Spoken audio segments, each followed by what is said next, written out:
Hello everyone and welcome back to the channel.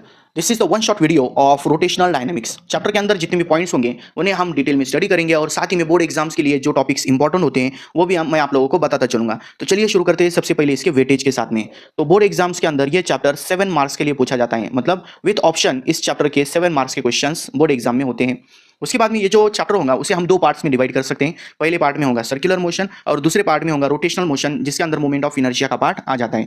तो सबसे पहले हमारा टॉपिक होगा दैट इज सर्कुलर मोशन।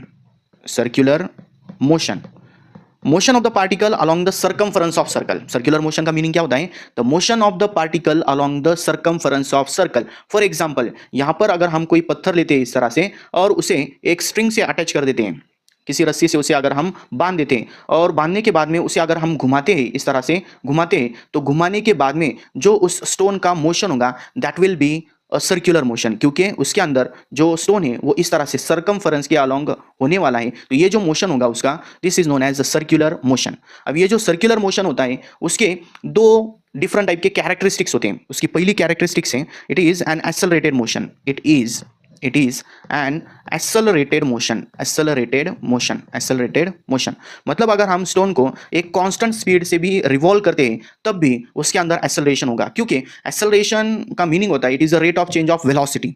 तो वेलोसिटी अगर चेंज होगी तो वहां पर एक्सेलरेशन होगा। अब यहां पर उसका स्पीड कांस्टेंट है, मतलब मैग्नीट्यूड ऑफ वेलोसिटी कांस्टेंट है। मैग्नीट्यूड ऑफ वेलोसिटी कांस्टेंट है। मैग्नीट्यूड ऑफ वेलोसिटी कैसी है? इसके अंदर कांस्टेंट है, ठीक है। बट जो डायरेक्शन है, अगर मैं यहाँ पर इस स्टोन के एग्जांपल को लेता हूँ तो हर पॉइंट के ऊपर इसकी डायरेक्शन को दिखाने के लिए हमें एक टेंजेंट ड्रॉ करनी होगी। This will be the direction of velocity. अगर स्टोन यहाँ पर आ गया तो यहाँ से भी टेंजेंट ड्रॉ करेंगे तो ये हो जाएंगे उसकी डायरेक्शन ऑफ वेलोसिटी। तो इस तरह से हर पॉइंट के ऊपर डायरेक्शन ऑफ वेलोसिटी चेंज हो रही है। यहाँ पर ऊपर थी, यहाँ पर लेफ्ट साइड में हो गई, यहाँ पर राइट साइड में हो जाएंगी, यहाँ पर नीचे की तरफ चल जाएंगे। तो हर जगह पर डायरेक्शन ऑफ वेलोसिटी चेंज हो रही है, मतलब उसके अंदर एक्सेलरेशन है। तो ये क्या हो गया? It is an accelerated motion. This is the first characteristics. Then the second characteristics is it is a periodic motion. It is a periodic motion किसे बोलते हैं? The motion which repeats itself after a particular interval of time. मतलब एक particular interval of time के बाद में, एक particular time के बाद में वो खुद को रिपीट करेगा। मतलब कैसे? अगर यहां पर स्टोन, उसका जो मोशन होगा उसे अगर हम ऑब्जर्व करते हैं तो इस एक रिवॉल्यूशन को अगर 1 सेकंड लगा तो अगले रिवॉल्यूशन के लिए यहां पर दूसरा सेकंड लगेगा, फिर से एक रिवॉल्यूशन के लिए 1 सेकंड लगेगा। उसी तरह से अगर हम एग्जांपल चेंज कर लेते हैं, तो अगर हम यहां पर एक क्लॉक का एग्जांपल लेते हैं, वॉच का एग्जांपल लेते हैं, तो उसके अंदर मिनट हैंड, आवर हैंड और सेकंड हैंड होता है। मतलब कैसा? जो सेकंड का कांटा होगा इस तरह से, अगर वो 12 से शुरू करता है तो फिर से 12 पर आने के लिए उसे 60 सेकंड्स लगेंगे। फिर से यहां पर शुरू करेंगे तो फिर से आने के लिए कितना टाइम लगेगा? उसे 60 सेकंड्स। सो वो जो वहां पर सेकंड हैंड है उसके एक रिवॉल्यूशन को कंप्लीट करने के लिए 60 सेकंड्स का वक्त लग रहा है। तो यहां पर उसका जो मोशन होगा वो पीरियडिक होगा, क्योंकि वहां पर वो खुद को रिपीट कर रहा है after a particular interval of time. So यहां पर ये दो कैरेक्टरिस्टिक्स इसके अंदर आ जाते हैं। उसके बाद में यहां पर बुक के अंदर नेक्स्ट टॉपिक दिया हुआ है that is the kinematics of circular motion. Kinematics का पार्ट है, काइनेमेटिक्स। अब ये जो काइनेमेटिक्स है इसके अंदर बेसिकली जो डिफरेंट टाइप के इक्वेशंस इन्वॉल्व होते हैं, काइनेमेटिकल इक्वेशन, उसका कंपैरिजन हमें सर्कुलर मोशन में करना होता है। तो यहां पर कुछ टर्म्स होते हैं जिन्हें हमें स्टडी करना होता है। फॉर एग्जांपल, इसके अंदर पहली टर्म होती है that is angular displacement. Angular displacement क्या है? ये सभी टॉपिक जो होंगे अभी काइनेमेटिक्स के अंदर जितने भी पॉइंट्स आने वाले हैं वो सभी न्यूमेरिकल सॉल्विंग के लिए जरूरी होंगे। तो एंगुलर डिस्प्लेसमेंट जो है this is represented by theta. और उसे समझने के लिए फिर से हम इस डायग्राम की तरफ आ जाते हैं। तो यहां पर जो रेडियस वेक्टर है, रेडियस वेक्टर मतलब कैसा?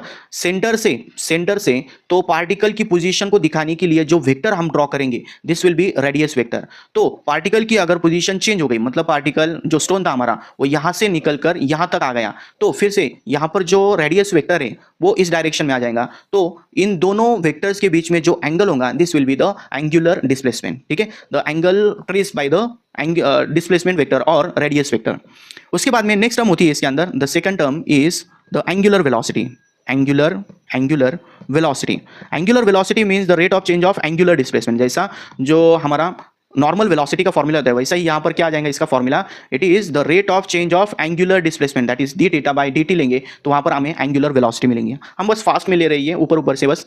यहाँ पर इसका ऐसा यूनिट होगा, द ऐसा यूनिट विल बी रेडियन पर सेकंड, क्योंकि यहाँ पर थीटा रेडियन के अंदर होगा और टाइम सेकंड के अंदर होगा। Then the third term will be angular acceleration. Angular acceleration. अब ये जो एंगुलर एक्सेलरेशन है similar to the linear acceleration, इसके अंदर यहाँ पर लीनियर एक्सेलरेशन क्या होता है? It is a rate of change of velocity with respect to time. So यहां पर क्या आ जाएगा? It is the rate of change of angular velocity, मतलब इसका फॉर्मूला होगा D omega by D T, और इसका जो एसआई यूनिट होगा दैट विल बी रेडियन पर सेकेंड स्क्वायर। ठीक है, तो ये जो बेसिक 3 टर्म्स थे, अब इनका रिलेशन जो हमारे काइनेमेटिकल इक्वेशंस होते हैं उनके साथ में कैसा कर सकते हैं हम? सबसे पहले 3 काइनेमेटिकल इक्वेशंस देखेंगे हम।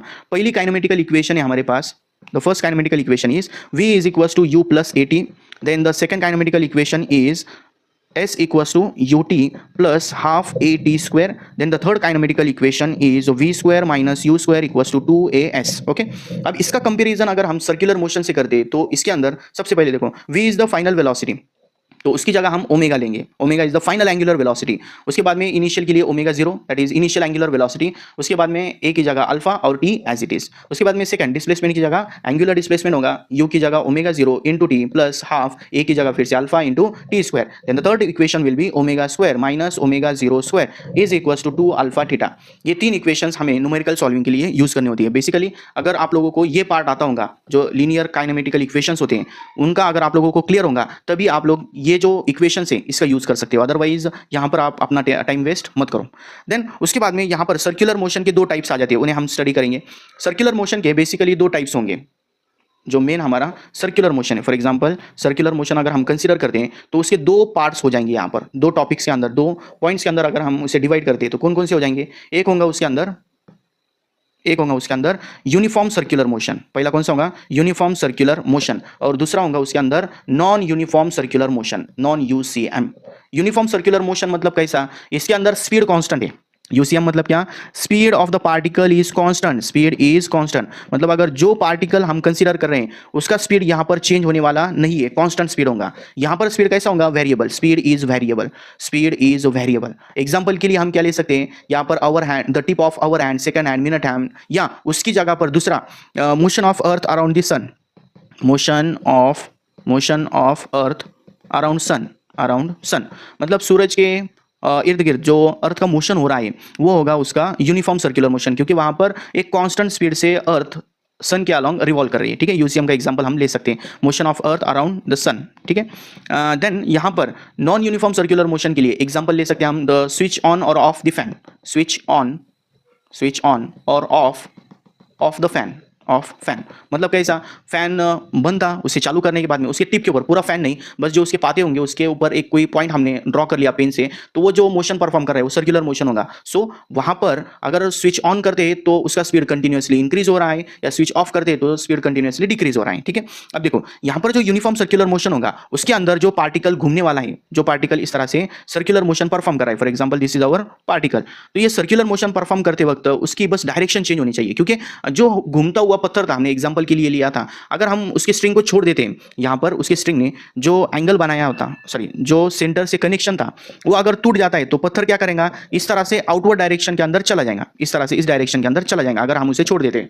बट यहां पर उसको अगर हम हर पॉइंट के ऊपर डायरेक्शन चेंज कराते हैं तो आप डायरेक्शन चेंज कराने के लिए यहां पर कोई फोर्स, कोई एक्सेलरेशन रिक्वायर्ड है, तो वो फोर्स या वो एक्सेलरेशन इस केस के अंदर होगा सेंट्रीपिटल, मतलब सेंटर की तरफ एक टाइप का एक्सेलरेशन है that is known as centripetal acceleration, और this is also known as radial acceleration. ठीक है, दो नाम है इसके, एक होगा सेंट्रीपिटल एक्सेलरेशन या फिर रेडियल एक्सेलरेशन भी हम उसे बोल सकते हैं। ठीक है, अब यहां पर सेंट्रीपिटल एक्सेलरेशन क्या काम करेगा? It is used to change the direction, मतलब यहां पर हर पॉइंट के ऊपर डायरेक्शन चेंज करने की जरूरत होती है, वो चेंज करने का काम यहां पर सेंट्रीपिटल एक्सेलरेशन करेगा। ठीक है, बट यहां पर जो हम non uniform circular motion consider कर रहे हैं उस केस के अंदर जो पार्टिकल है, पार्टिकल का डायरेक्शन तो चेंज करनी है, साथ ही में उसका स्पीड भी चेंज करना है, मतलब यहां पर डायरेक्शन चेंज करने के लिए सेंटर की तरफ जो रेडियल एक्सेलरेशन है या सेंट्रीपिटल एक्सेलरेशन है वो तो है यहां पर एसी है, बट उसके साथ में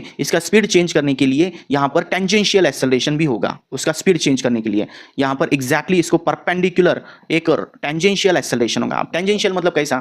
अगर कोई डबल स्टैंड के ऊपर साइकिल है और उसके व्हील को अगर हमें घुमाना है तो घुमाने के लिए विदाउट यूजिंग पैडल अगर हम उसे घुमाना चाहते हैं तो उसे क्या करेंगे? हम इस तरह से नीचे की तरफ पकड़ेंगे और आगे पुश करेंगे, या नीचे की तरफ पकड़ेंगे और इधर पुश करेंगे, जिसकी वजह से ये टायर घूमने लगेगा। मतलब यहां पर स्पीड चेंज करने के लिए हमें जो भी फोर्स या जो भी एक्सेलरेशन लगाना होता है वो यहाँ पर टेंजेंट होगा इसका, टेंजेंट क्या लॉन्ग होगा, सो इसको हम बोलेंगे टेंजेंशियल एक्सेलरेशन। ओके, यहाँ पर एक ही एक्सेलरेशन है, इस केस के अंदर नॉन यूसीएम के अंदर दो होंगे। दूसरा जो है उसका काम क्या है, it is use to change the speed of the moving object और पार्टिकल। ठीक है, मतलब यहाँ पर हम दूसरा भी ऐड कर देते हैं, that is tangential acceleration, tangential acceleration. अब टेंजेंशियल एक्सेलरेशन का काम क्या बोला आप लोगों को, it is use to change the magnitude of velocity, magnitude of velocity. ठीक है, उसके बाद में यहां पर अगर हमें टोटल एक्सेलरेशन फाइंड आउट करना होगा तो क्या करना होगा, इन दोनों की vector addition. So total acceleration A bar will be equals to A C bar plus A T bar, दोनों की एडिशन। और यहां पर एग्जैक्टली 90 डिग्री एंगल बन रहा है, तो मैग्नीट्यूड के लिए हम square root of a c square plus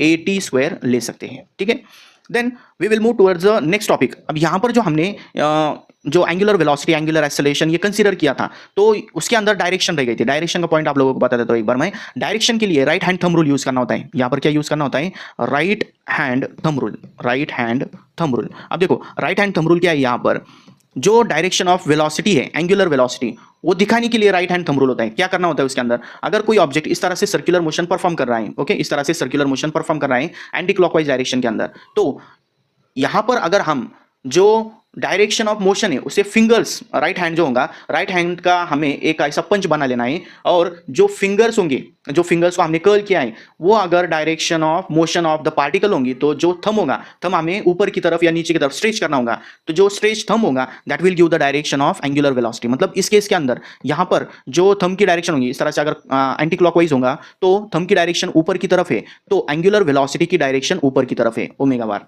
ठीक है, वो अगर इसके अंदर जो डायरेक्शन ऑफ मोशन होगी पार्टिकल की, उसके अलोंग ये ओमेगा बार होगा। इस तरह से एंटी क्लॉकवाइज था तो ऊपर की तरफ, क्लॉकवाइज होगा तो नीचे की तरफ होगा। और यहां पर जो अल्फा है, एंगुलर एक्सेलरेशन, एंगुलर एक्सेलरेशन के केस में यहां पर अगर स्पीड इंक्रीज होगा, हाँ, मतलब यहां पर हम पॉइंट ऐड कर सकते हैं, इंक्रीजिंग स्पीड के लिए, इंक्रीजिंग स्पीड के लिए, अगर स्पीड इंक्रीज कर रहा होगा, तो स्पीड इंक्रीज कर रहा होगा तो omega bar and alpha bar will be in same direction, will be in same direction, same direction के अंदर होंगे। ठीक है, और अगर डिक्रीजिंग स्पीड होगा तो दोनों की डायरेक्शन अपोजिट होंगी, मतलब ओमेगा बार ऊपर है तो अल्फा बार यहाँ पर एग्जैक्टली नीचे की तरफ होगा, यहाँ पर होगा हमारा अल्फा बार डिक्रीजिंग स्पीड के लिए। ठीक है, ये उसके अंदर रह गया था, वो भी हम लोगों ने कवर कर लिया। उसके बाद में अब यहाँ पर हमने जो डायरेक्शन चेंज करने के लिए सेंट्रीपिटल एक्सेलरेशन देखा था, इसके फॉर्मूले की तरफ आ जाते हैं हम। सेंट्रीपिटल एक्सेलरेशन के लिए तीन फॉर्मूले हम यूज कर सकते हैं, ए सी बार, या बस उसका मैग्नीट्यूड अगर हम लेते हैं तो पहला फॉर्मूला होगा उसका v square upon r equals to, और एक फॉर्मूला होगा वी ओमेगा, और तीसरा फॉर्मूला होगा that is r omega square. इस तरह से हम तीन फॉर्मूलेज यहाँ पर यूज कर सकते हैं। और इस एक्सेलरेशन की वजह से जो फोर्स प्रोड्यूस हो रहा है that is known as centripetal force. उसे क्या बोलेंगे हम, सेंट्रीपिटल फोर्स, सेंट्रीपिटल फोर्स। अब सेंट्रीपिटल और सेंट्रीफ्यूगल ऐसे दो फोर्सेस होते हैं, उन्हें हम आगे कवर करेंगे। सबसे पहले सेंट्रीपिटल की फोर्स का फॉर्मूला देखते हैं। तो एफ सी जो होगा उसका फॉर्मूला, आप देखो ये जो ऊपर तीन फॉर्मूले से, इसको अगर हम हर फॉर्मूले में मास मल्टीप्लाई कर देते हैं तो उसके ऊपर से हमें फोर्स मिल जाएगा। सो पहला फॉर्मूला होगा m v square upon r, उसके बाद में सेकंड फॉर्मूला होगा एम वी ओमेगा, और थर्ड फॉर्मूला होगा एम आर ओमेगा स्क्वायर। ये फॉर्मूलेज इंपॉर्टेंट हो गए। ये जो फॉर्मूलेज, जितने भी फॉर्मूलेज मैंने आप लोगों को अभी बताई, इसके अंदर सेंट्रीपिटल फोर्स के फॉर्मूलेज इंपॉर्टेंट होंगे फॉर सॉल्विंग द न्यूमेरिकल्स। जितने भी न्यूमेरिकल सॉल्विंग का पार्ट होगा उसके अंदर ये हमें यूज करने होंगे। ठीक है, यहाँ पर अगर ओमेगा नहीं दिया हुआ है तो ओमेगा फाइंड आउट करने के लिए, एंगुलर वेलोसिटी फाइंड आउट करने के लिए, एक तो हम 2 पाई अपॉन टी ये फॉर्मूला ले सकते हैं, T is the time period, मतलब एक रिवॉल्यूशन कंप्लीट करने के लिए कितना टाइम लग रहा है। और दूसरा फॉर्मूला होगा 2 pi n, n is the frequency, एक सेकंड में कितने रिवॉल्यूशंस हो रहे हैं। तो ये फॉर्मूला हम यहाँ पर यूज कर सकते हैं। देन यहाँ पर डायनामिक्स ऑफ सर्कुलर मोशन के अंदर नेक्स्ट टॉपिक जो होता है हमारा, उसके अंदर दो टर्म्स के बीच में, सेंट्रीपिटल और सेंट्रीफ्यूगल, दोनों के बीच में डिफरेंस पूछा जाता है। तो डिफरेंस जो पहले एग्जाम हुआ करती थी उसके अंदर 5 साल पहले जो एग्जाम्स हुआ करती थी उसके अंदर बहुत बार सेंट्रीपिटल और सेंट्रीफ्यूगल का डिफरेंस आता था। बट इतने जो एग्जाम हुए 5 सालों में, तो उसके अंदर कोई भी क्वेश्चन सेंट्रीपिटल और सेंट्रीफ्यूगल फोर्स के डिफरेंस के लिए नहीं आया है। So not so important, but कम से कम आप लोग 2 पॉइंट्स की तैयारी यहाँ पर कर लो। सबसे पहले यहाँ पर एक होगा सेंट्रीपिटल फोर्स और दूसरा होगा centrifugal force, centrifugal force, centrifugal force. ठीक है, तो ये जो है सेंट्रीपिटल और सेंट्रीफ्यूगल दोनों के बीच में 4 डिफरेंस के पॉइंट देखेंगे, उनमें से 2 आप लोग याद कर सकते हो। ठीक है, तो पहला पॉइंट है it is always directed along the radius and toward the centre. मतलब इसकी डायरेक्शन कैसी होती है, directed along the radius, along radius and towards the centre, and towards the centre, towards the centre. मतलब इसकी डायरेक्शन along the radius होंगी और towards the center होंगी, सेंटर की तरफ, मतलब सेंट्रीपिटल फोर्स क्या कर रहा है, उसे सर्कुलर मोशन के अंदर रख रहा है। और यहां पर सेंट्रीफ्यूगल जो होगा, सेंट्रीफ्यूगल का जो पॉइंट होगा इसके अंदर, it is the force which is directed along the radius and away from the center, away from the centre, away from the centre, centre से दूर जा रहा होगा ये, ठीक है। तो इसका एग्जांपल देखो, जो सेंट्रीपिटल फोर्स है सर्कुलर मोशन के लिए रिक्वायर्ड होती है, रियल फोर्स है, जो सेकंड फोर्स, सेकंड पॉइंट हम ऐड कर सकते हैं, it is a real force. ये कौन सी है, रियल फोर्स है। और ये जो है सीडो फोर्स है, सीडो फोर्स। अब देखो ये जो रियल और सीडो का डिफरेंस है, मतलब कैसा, अगर किसी पत्थर को हमने स्ट्रिंग से बांध दिया है और उसे घुमा रहे हैं, तो उसके अंदर पत्थर है, स्ट्रिंग है, और वो रियल इंटरेक्शन हो रहा है, उसकी वजह से वहां पर रियल फोर्स होगा। बट अगर किसी बस में या कार में ट्रैवल करते वक्त अगर सडन लेफ्ट टर्न आता है, तो राइट साइड में हमें जो पुश मिलता है वो होता है सेंट्रीफ्यूगल फोर्स की वजह से, वो होगा सीडो फोर्स। कौन सा होगा, वो सीडो फोर्स, ठीक है। सो ये दो पॉइंट्स एटलीस्ट आप कर सकते हो। उसके बाद में और भी पॉइंट्स होते हैं, थर्ड पॉइंट भी मैं आप लोगों को बता देता हूं। उसके अंदर इसका फॉर्मूला होता है, सेंट्रीपिटल फोर्स होगा या सेंट्रीफ्यूगल फोर्स, दोनों का सेम फॉर्मूला है, बट यहां पर सेंट्रीपिटल और रेडियल एक्सेलरेशन दोनों भी एक दूसरे को अपोजिट है, बस यहां पर निगेटिव साइन आता है, mv² into r कैप, ये उसका फॉर्मूला होगा। और सेंट्रीफ्यूगल के लिए, सेंट्रीफ्यूगल के लिए बस यहां पर पॉजिटिव साइन होगा, mv² into r cap, okay, where r cap is the unit vector. At least दो पॉइंट्स इसके अंदर आप लोग याद कर लो, बाकी के कुछ याद करने की जरूरत नहीं है, ठीक है। Then we will move towards the next topic, that is the application of uniform circular motion. और उसके अंदर हमारा पहला टॉपिक होगा vehicle along horizontal curve, horizontal circular track, ठीक है। ये डेरिवेशन इंपॉर्टेंट होगा। पहला पॉइंट है इसके अंदर, vehicle along a horizontal circular track, ठीक है। अगर कोई सडन लेफ्ट या राइट टर्न लेना हो या कोई सर्कुलर ट्रैक होगा, उसके ऊपर जो व्हीकल होगा उसका मैक्सिमम स्पीड कितना ले सकते हैं, क्योंकि अगर सडन टर्न लेना है और स्पीड बहुत ज्यादा होगा तो व्हीकल हमारा स्किड हो सकता है। तो मैक्सिमम स्पीड हम कितना ले सकते हैं, सबसे पहले हम यहाँ पर डायग्राम से स्टार्ट करेंगे। तो सर्कुलर ट्रैक जो होगा उसका हम एक सेक्शन कंसीडर कर रहे हैं। सो ये उसका सेंटर अगर हम कंसीडर करते हैं, मतलब इस तरह से पूरा ऐसा सर्कुलर ट्रैक है और उस सर्कुलर ट्रैक का सेंटर यहाँ पर है, और उसके ऊपर अगर कोई व्हीकल है उसका भी हम क्या करेंगे, बस यहाँ पर एक सेक्शन लेंगे, इस तरह से एक सेक्शन कंसीडर करेंगे। ये हो गया हमारा व्हीकल। सो फर्स्ट यहां पर हम जो उसका एक्सप्लेनेशन है, हर डेरिवेशन के लिए एक्सप्लेनेशन इंपॉर्टेंट होता है, उसके लिए हाफ मार्क होता है। सो जो एक्सप्लेनेशन है वो एकदम सिंपल है। क्या करना है, consider a vehicle of mass m moving along a circular track of radius r, ठीक है। हमने क्या कंसीडर किया, बस जो व्हीकल है उसका मास हमने m कंसीडर किया, उसके बाद में जो सर्कुलर ट्रैक है उसकी रेडियस r कंसीडर की, एंड हैविंग वेलोसिटी v, उसकी जो लीनियर वेलोसिटी है वो v इतनी कंसीडर करेंगे। ये पॉइंट पे अगर आ गया तो दो लाइंस आप लोगों की हो गई, एक्सप्लेनेशन कंप्लीट, ज्यादा कुछ करने की जरूरत नहीं है। अब हम इसके डेरिवेशन की तरफ चलते हैं। तो सबसे पहले डायग्राम के अंदर हमें फोर्सेस दिखाने होंगे। The forces acting on the vehicle are, सबसे पहले देखो इसके सेंटर से, एग्जैक्टली इसके सेंटर से नीचे की तरफ वर्टिकली डाउनवर्ड डायरेक्शन के अंदर हमारा पहला फोर्स होगा, that is mg, where mg is the gravitational force. The forces acting on the vehicle are, कौन कौन से थे वो, उसके अंदर सबसे पहले होगा forces, forces acting on the vehicle are. First one is gravitational force mg, gravitational force mg which is acting vertically downward direction, ठीक है। ये भी हमें ऐड करना होता है। देन वो सरफेस के ऊपर है, सरफेस को एग्जैक्टली परपेंडिकुलर डायरेक्शन में ऊपर की तरफ यहां पर एक होगा दूसरा force, that is normal reaction. Second force which is acting in this case is the normal reaction. Second force कौन सी है, नॉर्मल रिएक्शन, ठीक है। मतलब नीचे की तरफ व्हीकल अगर फोर्स अप्लाई करेगा तो ये जो रोड सरफेस है वो भी ऊपर की तरफ एक फोर्स अप्लाई करेंगे, which is known as normal reaction, clear. उसके बाद में यहां पर अगर सर्कुलर टर्न लेंगे तो सर्कुलर टर्न लेते वक्त यहां पर जो टायर्स है, tyres of the vehicle and the road surface, दोनों के बीच में फ्रिक्शन होगा। अब ये कार जो है, जो व्हीकल है, वो इस तरह से सर्कुलर टर्न लेने वाली है, तो यहां पर जो फ्रिक्शन होगा, फ्रिक्शन उसे अंदर की तरफ लगेगा, क्योंकि अगर फ्रिक्शन बाहर की तरफ होगा तो वहां पर वो टर्न नहीं ले पाएंगे। क्योंकि देखो अब व्हीकल सर्कुलर टर्न लेते वक्त जो टायर्स है, टायर्स का जो फ्रिक्शन होगा, फ्रिक्शन किस तरफ होगा, सेंटर की तरफ। क्योंकि अगर आउटवर्ड डायरेक्शन के अंदर हम दिखाते हैं तो जो सेंट्रीपिटल फोर्स है, जो सेंटर की तरफ उसे फोर्स लगना चाहिए, वो हम नहीं दिखा पाएंगे। सो यहां पर जो सेंट्रीपिटल फोर्स के लिए नेसेसरी सेंट्रीपिटल फोर्स है उसे प्रोवाइड करने के लिए between the tyres of vehicle and road surface एक फोर्स होना चाहिए, and that force is frictional force. So यहां पर जो थर्ड फोर्स होगा, थर्ड फोर्स कौन सा है, फ्रिक्शनल फोर्स का फॉर्मूला क्या होता है, Fs, frictional force Fs is equal to μs into n होता है। ये उसका फॉर्मूला है, μs into n, where μs is the coefficient of static friction and n is the normal reaction, clear. Then अब इसके अंदर यहां पर दोनों एक दूसरे को, देखो यहाँ पर नॉर्मल रिएक्शन और ग्रेविटेशनल फोर्स दोनों भी वर्टिकल के अलॉन्ग है, दोनों एक दूसरे को बैलेंस करेंगे। Normal reaction balances the gravitational force. So first equation जो है वो क्या मिलेंगे हमारी, mg gravitational force is balance by the normal reaction. मैं आप लोगों को जो बता रहा हूँ ये ओरली बताने के बाद में यहाँ पर आप लोगों को मेंशन भी करना होता है क्योंकि वो डेरिवेशन के अंदर आना जरूरी है, ठीक है। This will be our first equation. Then second, horizontal के अलॉन्ग कौन कौन से फोर्सेस है, यहाँ पर फ्रिक्शनल फोर्स है। फ्रिक्शनल फोर्स क्या करेगा, frictional force provides necessary centripetal force, provides necessary centripetal force,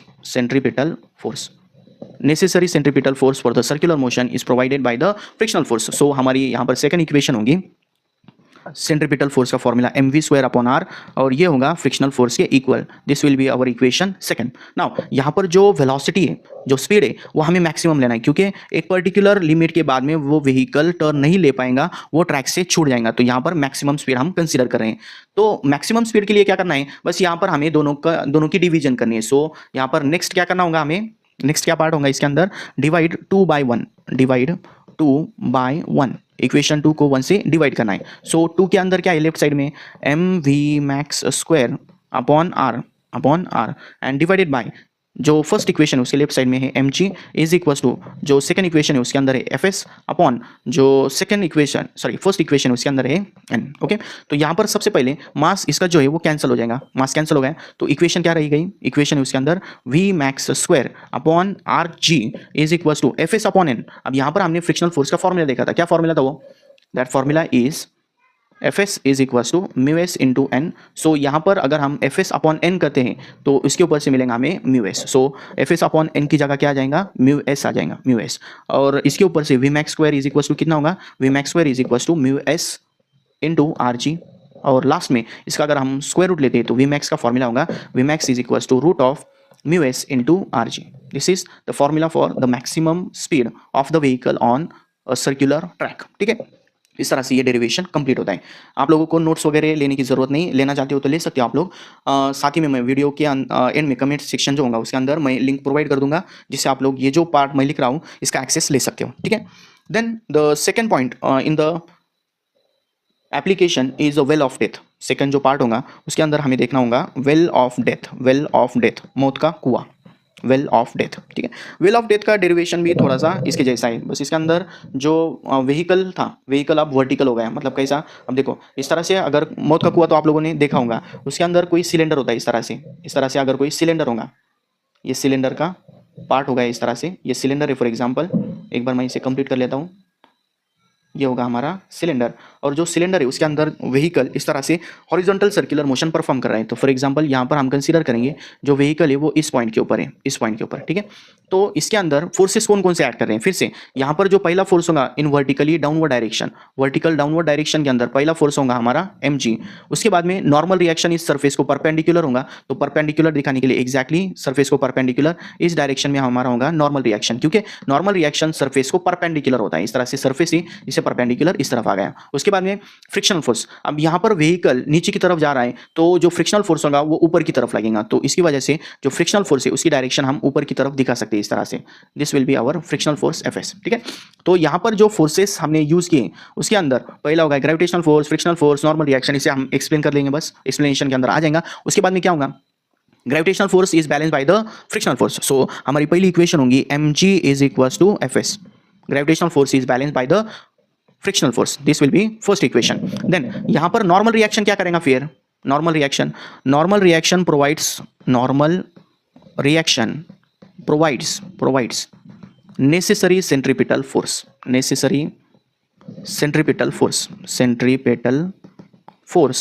for the circular motion of that vehicle और ऑब्जेक्ट। वहां पर जो सेंट्रीपिटल फोर्स रिक्वायर्ड है वो कौन प्रोवाइड करेगा, normal reaction. So our equation will become mv²/r, centripetal force is equal to क्या होगा, normal reaction n। This is our equation second. और इसके अंदर जो वेलोसिटी है वो वेलोसिटी हम मिनिमम लेंगे, क्योंकि अगर स्पीड कम होगा तो वो vehicle horizontal circular motion perform नहीं कर पाएगा और वो नीचे गिर जाएगा। तो यहाँ पर मिनिमम स्पीड कितनी चाहिए वो हम फाइंड आउट कर रहे हैं। सो नेक्स्ट स्टेप फिर से क्या होंगी, इक्वेशन 2 डिवाइड बाय 1, तो इक्वेशन 2 के अंदर लेफ्ट साइड में क्या है, mv²/r, 1 के अंदर mg है, तो अगर हम उससे डिवाइड करते हैं तो क्या आ जाएगा, v²/rg, जैसा हमने पहले डेरिवेशन में देखा था वैसे, और यहाँ पर स्पीड मिनिमम होगा इज इक्वल टू, इसके राइट साइड में है n is equal to first equation में है fs। तो यहाँ पर फिर से फ्रिक्शनल फोर्स का जो फॉर्मूला था वो हम यूज करेंगे, fs इज इक्वल टू क्या, μs इंटू n। सो यहाँ पर n/fs दिया हुआ है तो उसकी जगह क्या आ जाएगा, 1/μs। सो इसके जगह पर यहाँ पर ये जो पार्ट होगा यहाँ क्या आ जाएगा, 1/μs, ये उसका सेक्शन जो हमने फॉर्मूला यूज किया है उसके लिए लेंगे, ठीक है। तो फाइनल जो फॉर्मूला होगा उसके अंदर वी मिनिमम जो होगा, वी मिनिमम स्क्वायर लेंगे आप सबसे पहले, v minimum square is equal to कितना आ जाएगा, rg/μs, और लास्ट में अगर हम स्क्वायर रूट लेते हैं तो स्क्वायर रूट लेने के बाद में ये फॉर्मूला बन जाएगा, वी मिनिमम स्क्वायर रूट लिया, v minimum is equal to root of यहाँ पर ऊपर है rg and divided by μs। This will be the final formula for the minimum speed of the vehicle on that wheel of that, ठीक है। ये उसका formula होगा, clear. एक बार मैं अच्छे से ब्रैकेट बना लेता हूँ, नहीं बन रहा है, फिर से एक बार, ओके, ठीक है, ये हमारा मिनिमम स्पीड होगा, क्लियर। देन थर्ड जो एप्लीकेशन है उसके अंदर बैंकिंग ऑफ रोड आ जाता है, क्या होगा, banking of road. So our next topic is vehicle on bank road, third point होगा इसके अंदर, व्हीकल ऑन बैंक्ड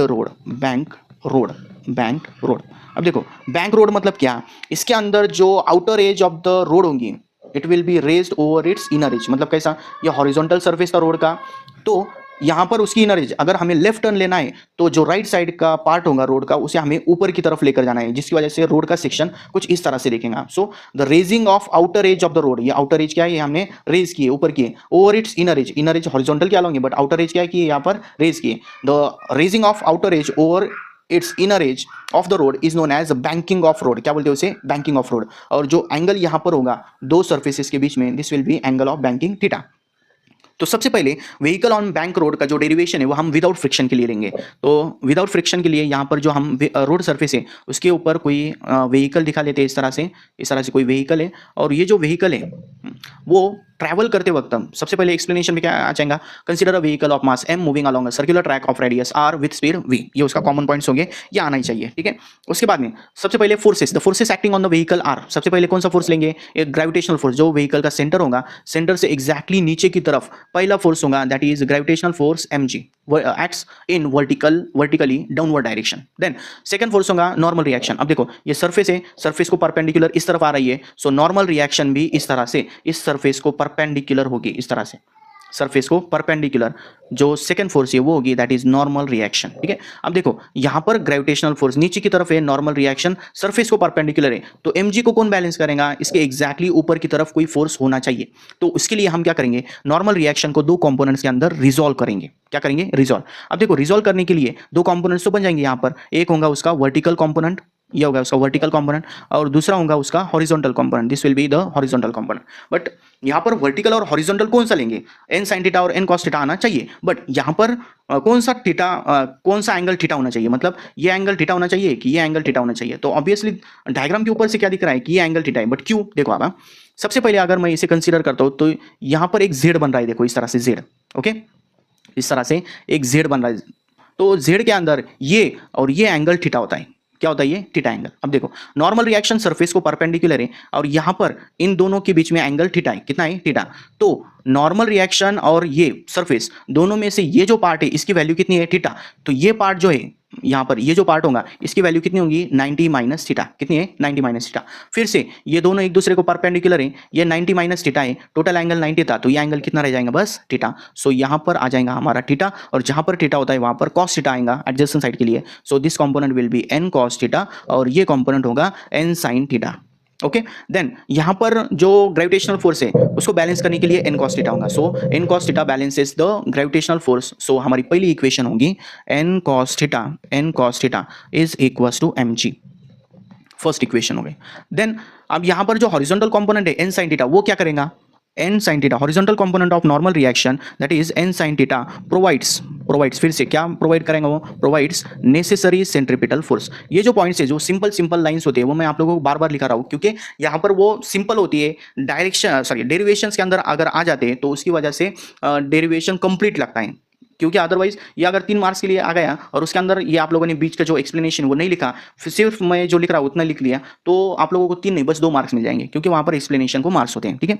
तो यहाँ पर horizontal component n sine theta क्या काम कर रहा है, it provides the necessary centripetal force that is mv square upon r, this is our equation second. Now next step फिर से क्या, equation 2 divide by 1, equation 2 divide by equation first, अब equation 2 के अंदर राइट साइड में क्या है, n sine theta, सो हमारी ऊपर की तरफ क्या आ जाएंगे, एन साइन थीटा और नीचे की तरफ एन कॉस थीटा। सिमिलरली इसके राइट साइड में क्या होगा, ऊपर है mv स्क्वायर अपॉन आर और नीचे है mg। ओके, सबसे पहले यहाँ पर m क्या हो जाएगा, कैंसल, n भी यहाँ पर कैंसिल हो जाएगा, और sine theta upon cos theta क्या होता है, tan theta. So this equation will become tan theta is equals to v square upon rg।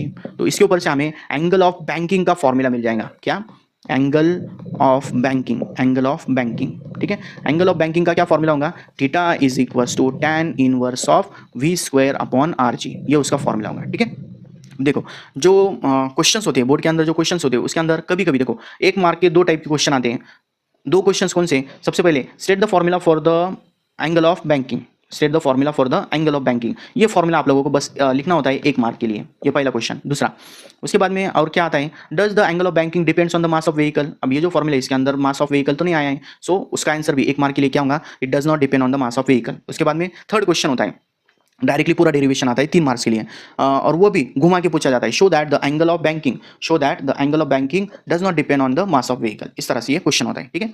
तो यहाँ पर आप लोगों को डेरिवेशन इस पॉइंट तक आ जाता है, और लास्ट में इस फॉर्मूले के ऊपर से v की वैल्यू भी मिल जाती है। v की वैल्यू किस तरह से लेंगे, अब देखो सबसे पहले v स्क्वायर इक्वल्स टू क्या आने वाला है, यहाँ पर v square is equals to rg tan theta होगा। सो अगर हम स्क्वायर रूट लेते हैं तो उसके ऊपर से हमें v का फॉर्मूला मिल जाएगा, v is equals to root of rg tan theta, ठीक है।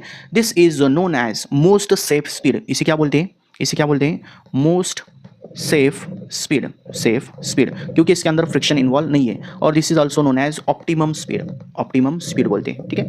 इस तरह से ये डेरिवेशन यहाँ तक आ जाएगा, क्लियर। उसके बाद में हम चलते हैं हमारे नेक्स्ट टॉपिक की तरफ, ये था विदाउट फ्रिक्शन। अब यहाँ पर विथ फ्रिक्शन अगर आ गया तो उसके अंदर कौन सा पार्ट होगा, नीचे जगह है, हाँ बहुत है।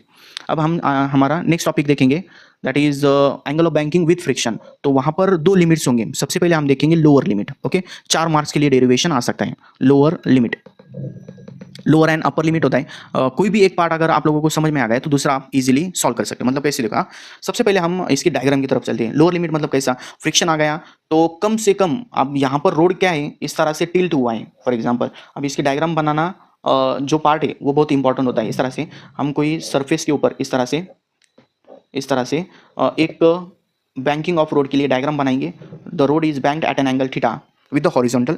उसके बाद में यहाँ पर हमें व्हीकल दिखाना है इस तरह से, और ये व्हीकल जो है इसके ऊपर जो फ्रिक्शन भी आ गया है। मतलब जो पहले फोर्सेस थे, कौन से फोर्सेस थे, सबसे पहला था ग्रेविटेशनल फोर्स सेंटर से नीचे की तरफ, gravitational force acts in vertically downward direction. उसके बाद में था नॉर्मल रिएक्शन जो सरफेस को परपेंडिकुलर था, एग्जैक्टली इस तरह से सरफेस को परपेंडिकुलर नॉर्मल रिएक्शन था, ओके। और उस नॉर्मल रिएक्शन को हमने 2 कंपोनेंट्स में रिजोल्व किया था। कौन से कंपोनेंट्स हैं, देखो हम जो ग्रेविटेशनल फोर्स है वर्टिकल के अलॉन्ग, तो वर्टिकल के अलॉन्ग ये पहला कंपोनेंट हो गया एंगल थीटा, यहाँ पर होता है। So this component will be n cos theta, और हॉरिजॉन्टल के अलॉन्ग एग्जैक्टली इसको परपेंडिकुलर ये कौन सा कंपोनेंट होगा, एन साइन थीटा। ये डायग्राम पहले जैसी थी वैसी है, बस यहाँ पर एक नया हमें फोर्स दिखाना है, that is a frictional force, okay. Lower और अपर लिमिट दोनों के अंदर सेम डायग्राम है, बस यहाँ पर जो लिमिट है, मतलब अगर हम लोअर लिमिट लेने वाले हैं तो लोअर लिमिट मतलब कैसा, व्हीकल का स्पीड कम है तो वो नीचे की तरफ आ रहा है, ऐसा कंसीडर करो। अगर ये नीचे की तरफ आने वाला है तो फ्रिक्शनल फोर्स किधर होगा, ऊपर की तरफ। और अगर अपर लिमिट लेंगे तो व्हीकल किस तरफ जा रहा है, ऊपर की तरफ, फ्रिक्शनल फोर्स किधर होगा, नीचे की तरफ। ये इतना बस इसके अंदर डिफरेंस है। सो यहाँ पर जो फ्रिक्शनल फोर्स होगा between the tyres of the vehicle and the road surface, ये ऊपर की तरफ होगा। नीचे की तरफ व्हीकल आ रहा है तो ये ऊपर की तरफ होगा फ्रिक्शनल फोर्स, ठीक है। और ये जो फ्रिक्शनल फोर्स होगा उसे भी हम 2 कंपोनेंट्स के अंदर रिजॉल्व करेंगे। फिर से इसके 2 कंपोनेंट्स आ जाएंगे। सबसे पहले यहाँ हमारा हो गया फ्रिक्शनल फोर्स Fs। 2 कंपोनेंट्स कौन से होंगे, एक होगा उसका हॉरिजॉन्टल कंपोनेंट, इस तरह से हॉरिजॉन्टल कंपोनेंट आ गया। उसके बाद में यहाँ पर वर्टिकल कंपोनेंट, ऊपर की तरफ क्या होगा, वर्टिकल कंपोनेंट, ओके। बट यहाँ पर थीटा कहाँ पर लेना है, सिंपल है, देखो ये हॉरिजॉन्टल है, ये भी हॉरिजॉन्टल है, ये एक लाइन पास हो रही है तो दोनों के अंदर कॉमन लाइन है, ये एंगल थीटा है तो ये एंगल भी कितना हो जाएगा, theta. So here the angle theta. उसके बाद में जहाँ पर थीटा एंगल होता है कॉस थीटा से मल्टीप्लाई करेंगे, F s cos theta, and ऊपर की तरफ आ जाएगा f s sine theta, clear. तो यहाँ पर इस तरह से ये डायग्राम कंप्लीट हो जाएंगे। देन हमारा नेक्स्ट पार्ट जो होगा उसके अंदर हम डेरिवेशन स्टार्ट करेंगे। तो सबसे पहले वर्टिकल के अलॉन्ग वर्टिकल क्यों सॉरी यहाँ पर हम क्या ले सकते हैं, हाँ डायरेक्ट ऐसे बोलेंगे अलॉन्ग वर्टिकल वर्टिकल के अलॉन्ग क्या लेना है, यहाँ पर वर्टिकल के अलॉन्ग कौन कौन से फोर्सेस देखो, यहाँ पर ऊपर की तरफ दो फोर्सेस हैं, ये है एन कॉस थीटा, ये है f s sine theta. Okay, दोनों ऊपर की तरफ है और नीचे की तरफ एक ही है, दैट इज एम जी। मतलब एम जी जो होगा gravitational force m g is equals to ऊपर की तरफ कौन कौन से, सबसे पहले है एन कॉस थीटा और दूसरा है उसके अंदर एफ एस साइन थीटा। ये हो गया वर्टिकल के अलॉन्ग हमारा इक्वेशन फर्स्ट। अब हॉरिजॉन्टल के अलॉन्ग देखो, हॉरिजॉन्टल के along F s cos theta है, एन साइन थीटा है, बट दोनों की डायरेक्शन कैसी है, अपोजिट, और दोनों मिलकर क्या प्रोवाइड करेंगे, दोनों मिलकर यहाँ पर नेसेसरी सेंट्रीपिटल फोर्स प्रोवाइड करेंगे। सो यहाँ पर नेक्स्ट पार्ट कौन सा आ जाएगा, नेक्स्ट पार्ट के अंदर सेंट्रीपिटल फोर्स का मतलब इसे हम क्या बोलेंगे, अलॉन्ग हॉरिजॉन्टल बोलेंगे, सिंपली अलॉन्ग हॉरिजॉन्टल के अलॉन्ग। ओके, तो दो फोर्सेस मिलकर necessary centripetal force that is m v square upon r provide कर रहे हैं, m v square upon r. But यहाँ पर दोनों की डायरेक्शन तो अपोजिट है, तो कैसे लेंगे, अब देखो सेंट्रीपिटल फोर्स किधर एक्ट करने वाला है, टुवर्ड्स द सेंटर, ठीक है। तो इसके अलॉन्ग जो होगा वो positive, that means n sine theta कैसा, पॉजिटिव, और इसके अपोजिट में निगेटिव। मतलब यहाँ पर जो एन साइन थीटा है वो पॉजिटिव है और जो एफ एस कॉस थीटा है वो निगेटिव है, f s cos theta negative. This will be our equation second. उसके बाद में हमें जो इससे पहले किया था सेम वही से, क्या, डिवाइड 2/1, डिवाइड इक्वेशन 2/1। अब 2 के अंदर लेफ्ट साइड में क्या दिख रहा है, लेफ्ट साइड के अंदर m v square upon r है, यहाँ पर हम फिर से लोअर लिमिट ले रहे हैं, तो यहाँ पर हम वी मिनिमम लेंगे, वी मिनिमम दिखाना जरूरी है। सो यहाँ पर हमने कंसीडर किए तो क्या आ जाएगा, एम वी स्क्वायर मिनिमम वाला, v minimum square divide by r, और डिवाइडेड बाय इसके लेफ्ट साइड में क्या है, एम जी है, इक्वेशन फर्स्ट के लेफ्ट साइड में एम जी है, इज इक्वल टू इसके राइट साइड में क्या है, n sine theta minus f s cos theta, then divided by right side वाली टर्म कौन सी है, n cos theta plus f s sine theta. ठीक है, ये इक्वेशन हो गई। तो यहाँ पर राइट साइड के अंदर क्या करना है, एन कॉस थीटा से डिवाइड करना है, divide and multiply by n cos theta. मतलब यहाँ पर हम नेक्स्ट स्टेप क्या करेंगे, divide and multiply by n cos theta on r h s. Right hand side में हमें एन कॉस थीटा से डिवाइड एंड मल्टीप्लाई करना है। तो लेफ्ट साइड के अंदर क्या होगा, सबसे पहले देखो लेफ्ट साइड के अंदर बस ये एम कैंसिल हो जाएगा, तो उसकी वजह से लेफ्ट साइड की term v minimum square upon r g रह जाएंगी। और राइट साइड में क्या होगा, देखो सबसे पहले हर टर्म को एन कॉस थीटा से डिवाइड करना है। डिवाइड और मल्टीप्लाई का मीनिंग क्या होगा, वहां पर ऊपर भी एन कॉस थीटा है, नीचे भी एन कॉस थीटा, वो कैंसिल हो जाएंगे, इक्वेशन को कोई फर्क नहीं पड़ने वाला। बट ऊपर क्या हो जाएगा, आप देखो ऊपर ऑलरेडी क्या था, एन साइन थीटा, क्या डिवाइड करना है, एन कॉस थीटा से। ठीक है, उसके बाद में सिमिलरली माइनस नेक्स्ट टर्म थी एफ एस कॉस थीटा और डिवाइड बाय क्या करना है, एन कॉस थीटा। उसके बाद में होल डिवाइडेड बाय इसके बाद कौन सी टर्म है, एन कॉस थीटा, और इसे डिवाइड भी किससे करना है, एन कॉस थीटा से। उसके बाद में next plus f s sine theta और डिवाइड बाय क्या करना है, एन कॉस थीटा। ओके, अब यहाँ पर देखो क्या होगा, राइट साइड के अंदर ये एन कैंसिल हो गया, साइन अपॉन कॉस क्या, टैन। उसके बाद में कॉस थीटा कैंसिल हो गया, उसके बाद में एफ एस अपॉन एन रहेगा, उसके बाद में एन कॉस थीटा और एन कॉस थीटा कैंसिल हो गया, उसके बाद में यहाँ पर साइन थीटा और पावर कॉस थीटा दोनों की वैल्यू क्या हो जाएंगी, टैन थीटा। मतलब यहाँ पर नेक्स्ट इक्वेशन क्या होगी, v minimum square upon r g is equals to right side में क्या रहेगा, देखो साइन अपॉन कॉस क्या, tan theta minus f s upon n. अब यहाँ पर जो फ्रिक्शनल फोर्स का फॉर्मूला फिर से आ जाएगा, f s is equal to क्या होता है, mu s into n. So यहाँ पर अगर हम एफ एस अपॉन एन करते हैं तो उसकी जगह आ जाएगा म्यू एस। ठीक है, तो नेक्स्ट जो पार्ट होगा उसके अंदर एफ एस अपॉन एन है, मतलब यहाँ पर क्या आ गया, म्यू एस, और डिवाइडेड बाई नीचे की तरफ क्या रहेगा, एन कॉस थीटा कैंसिल हो गया, 1 रह गया, प्लस यहाँ पर एफ एस अपॉन एन की जगह म्यू एस और sine theta upon cos theta की जगह टैन थीटा। ये हो गई इक्वेशन। उसके बाद में आर जी डिवाइड में था, उधर जाने के बाद मल्टीप्लाई हो गया, और लास्ट में अगर हम स्क्वायर रूट लेते हैं तो इक्वेशन क्या मिल जाएगी, v minimum is equals to square root of r g in bracket क्या हो जाएगा, tan theta minus mu s divided by 1 plus mu s tan theta. ठीक है, ये उसकी इक्वेशन हो जाएगी। क्लियर, इस तरह से ये इक्वेशन होगी। This is the lower limit. अब अगर हम अपर लिमिट की बात करते हैं तो अपर लिमिट का सिंपल होगा। देखो अगर आप लोगों को पहला पार्ट समझ आ गया तो अपर लिमिट आप लोगों के लिए एकदम ईजी है। अपर लिमिट, अब देखो मैं इसे फास्ट मिलूंगा थोड़ा सा। अपर लिमिट के लिए क्या करना है, बस देखो डायग्राम से स्टार्ट करते हैं। डायग्राम के अंदर फिर से देखो इस तरह से हॉरिजॉन्टल सरफेस, जो सरफेस है वो बैंक किए हुए, मतलब ये कुछ एंगल दिखा लेंगे इस तरह से, थीटा इतना एंगल। उसके बाद में व्हीकल इस सरफेस के ऊपर है, इस सरफेस के ऊपर है। उसके बाद में एक्ट होने वाली फोर्सेस सबसे पहले नीचे की तरफ होगा gravitational force mg vertically downward direction में। उसके बाद में सेकंड होगा normal reaction which is perpendicular to the surface n। ये जो n होगा उसे दो कंपोनेंट्स में रिजॉल्व करेंगे। एक होगा हमारा वर्टिकल कंपोनेंट, अब वर्टिकल के साथ में थीटा एंगल बन रहा है तो ये कंपोनेंट क्या हो गया n cos थीटा। उसके बाद में हॉरिजॉन्टल कंपोनेंट जो होगा ये इसके अलॉन्ग होगा that is n sin theta. ठीक है, ये हो गए उसके दो कंपोनेंट्स। अब फ्रिक्शनल फोर्स अपर लिमिट के लिए व्हीकल क्या करने वाला है, इस तरह से आउटवर्ड डायरेक्शन में जा रहा है तो फ्रिक्शनल फोर्स किधर होगा, नीचे की तरफ। सो जो फ्रिक्शनल फोर्स होगा वो नीचे की तरफ tyres of the vehicle and road surface दोनों के बीच में फ्रिक्शनल फोर्स होगा। ठीक है, दिस विल बी एफएस। तो ये जो एफएस है उसको फिर से दो कंपोनेंट में हम रिजॉल्व करेंगे। एक होगा वर्टिकल कंपोनेंट जो इस तरह से नीचे की तरफ होगा और दूसरा होगा इसका हॉरिजॉन्टल कंपोनेंट, इस तरह से हॉरिजॉन्टल क्या होगा। ठीक है, जो एंगल है अब यहाँ पर थीटा एंगल बन रहा है तो इसके अंदर ये जहाँ पर थीटा एंगल होगा वो कॉस थीटा होगा। सो this will B F S into cos theta और वर्टिकल क्या होगा ये कितना हो गया F s sine theta. Clear, इस तरह से डायग्राम कंप्लीट हो जाएंगे। देन यहाँ पर सबसे पहले हम क्या करेंगे वर्टिकल के अलॉन्ग, सबसे पहले हम क्या करेंगे वर्टिकल के अलॉन्ग। वर्टिकल के अलॉन्ग क्या होगा, अब यहाँ पर दो फोर्सेस है देखो। हाँ, अब यहाँ पर ऊपर की तरफ एक है, कौन सी है, ऊपर की तरफ बस n cos थीटा है। सो n cos थीटा और नीचे की तरफ दो है, कौन कौन से है mg है और प्लस दूसरा है fs sin थीटा। बट हमें mg लेना होता है। So mg is equal to कितना आ जाएगा, mg is equal to n cos theta minus fs sin theta हो जाएगा। ठीक है, this is our equation first. और दूसरा जो हॉरिजॉन्टल होगा, हॉरिजॉन्टल के अलॉन्ग देखो अब दोनों की डायरेक्शन यहाँ पर सेम है, n sin थीटा और fs cos थीटा दोनों की डायरेक्शन सेम है, दोनों मिलकर नेसेसरी सेंट्रीपिटल फोर्स प्रोवाइड करेंगे। सो यहाँ पर हॉरिजॉन्टल के along mv square upon r ये एज इट इज आ जाएगा, ये मैक्सिमम के लिए अपर लिमिट है, इक्वल्स टू दो फोर्सेस कौन कौन से है हॉरिजॉन्टल के अलॉन्ग, एक है n sin थीटा और दूसरा है यहाँ पर प्लस क्या है fs cos theta. This will B equation second. Next part में क्या करना है हमें, बस इक्वेशन 2 डिवाइडेड बाय 1 करना है। फिर से क्या आ जाएंगे यहाँ पर इसके लेफ्ट साइड में एम कैंसिल कर लूंगा मैं सबसे पहले, यहाँ पर रह जाएगा v max square upon r g is equal to right side में क्या होगा n sine theta plus f s cos theta and whole divided by दूसरा क्या है यहाँ पर n cos theta minus f s sine theta. Next step क्या होंगे हमारी divided by n cos theta. So v max square upon r जी ये term as it is रह जाएंगे इज इक्वल टू यहाँ पर क्या आ जाएगा n sin theta divided by n cos theta, then उसके बाद में प्लस fs cos थीटा और डिवाइडेड बाय नीचे क्या आ जाएगा n cos theta, then whole divided by नीचे क्या आ जाएगा यहाँ पर n cos theta divided by n cos theta और minus fs sine theta divided by नीचे आ जाएगा यहाँ पर n cos थीटा। ठीक है, तो इसको अगर हम सॉल्व करते हैं तो क्या क्या रह जाएगा इसके अंदर n sin theta n cancel हो गया sine theta upon cos theta tan theta. So tan theta उसके बाद में plus cos theta cancel fs upon n क्या होता है म्यू एस होता है, क्या होता है म्यू एस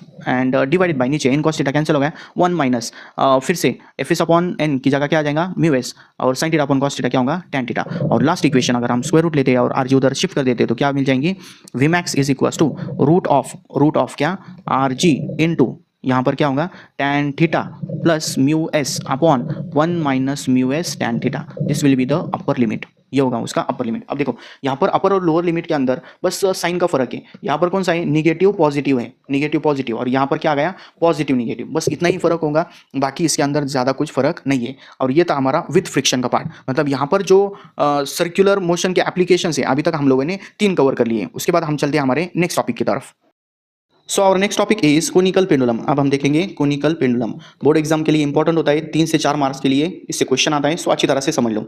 सबसे पहले हम इसके अंदर सिंपल पेंडुलम क्या होता है वो देखेंगे। सिंपल पेंडुलम के अंदर एक टाइनी मास होता है in the form of a sphere which is also known as a bob, and this bob is attached to a long inextensible and flexible string। इस तरह से वो string को connected होता है and other end of the string is connected to a rigid support। इस तरह से rigid support होगा उससे वो connected होता है। अगर हम उसे मीन पोजीशन से, मीन पोजीशन मतलब कैसा, इसे अगर छोड़ देंगे तो ये बॉब यहाँ तक आने वाला है। ठीक है, इस मीन पोजीशन से अगर हम उसे डिस्प्लेस करते हैं मतलब इधर लेकर जाते हैं और यहाँ से अगर छोड़ देंगे तो वो इस तरह से to and fro motion perform करेगा, इस तरह से to and fro motion perform करेगा और वो एक प्लेन के अंदर होगा। This type of mechanism is known as simple pendulum. इसे क्या बोलते हैं हम सिंपल पेंडुलम। बट हम यहाँ पर क्या देख रहे हैं कोनिकल पेंडुलम। अब कोनिकल पेंडुलम के अंदर क्या फर्क होगा, फिर ये सेम सिस्टम सेम है, मतलब कैसा एक स्ट्रिंग है, स्ट्रिंग किस तरह से लिए लॉन्ग इनएक्सटेंसिबल एंड फ्लेक्सिबल है, उसके बाद में ये बॉब अटैच किया हुआ है, बट इसे इस तरह से मोशन देना है कि वो यहाँ पर एक हॉरिजॉन्टल सर्कुलर मोशन परफॉर्म करेगा।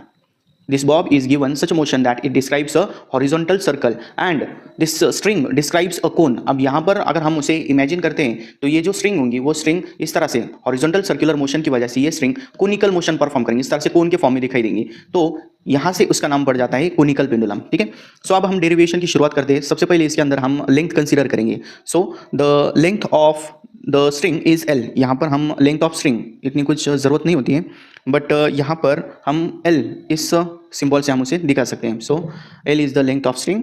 उसके बाद में हम यहाँ पर इसका एक्सप्लेनेशन किस तरह से कर सकते हैं। Consider a bob of mass m is attach to a string of length l and this string makes an angle theta with the vertical, makes an angle theta with the vertical. इतना भी आप लोग लिख दोगे या उसके अंदर exam के अंदर सबसे पहले डायग्राम के साथ में एक्सप्लेनेशन जोड़ दोगे तो सफिशिएंट होगा। Okay, now this Bob is performing a horizontal circular motion. इस तरह से वो एक हॉरिजॉन्टल सर्कुलर मोशन परफॉर्म कर रहा है। इस तरह से हम दिखा लेंगे एक बार।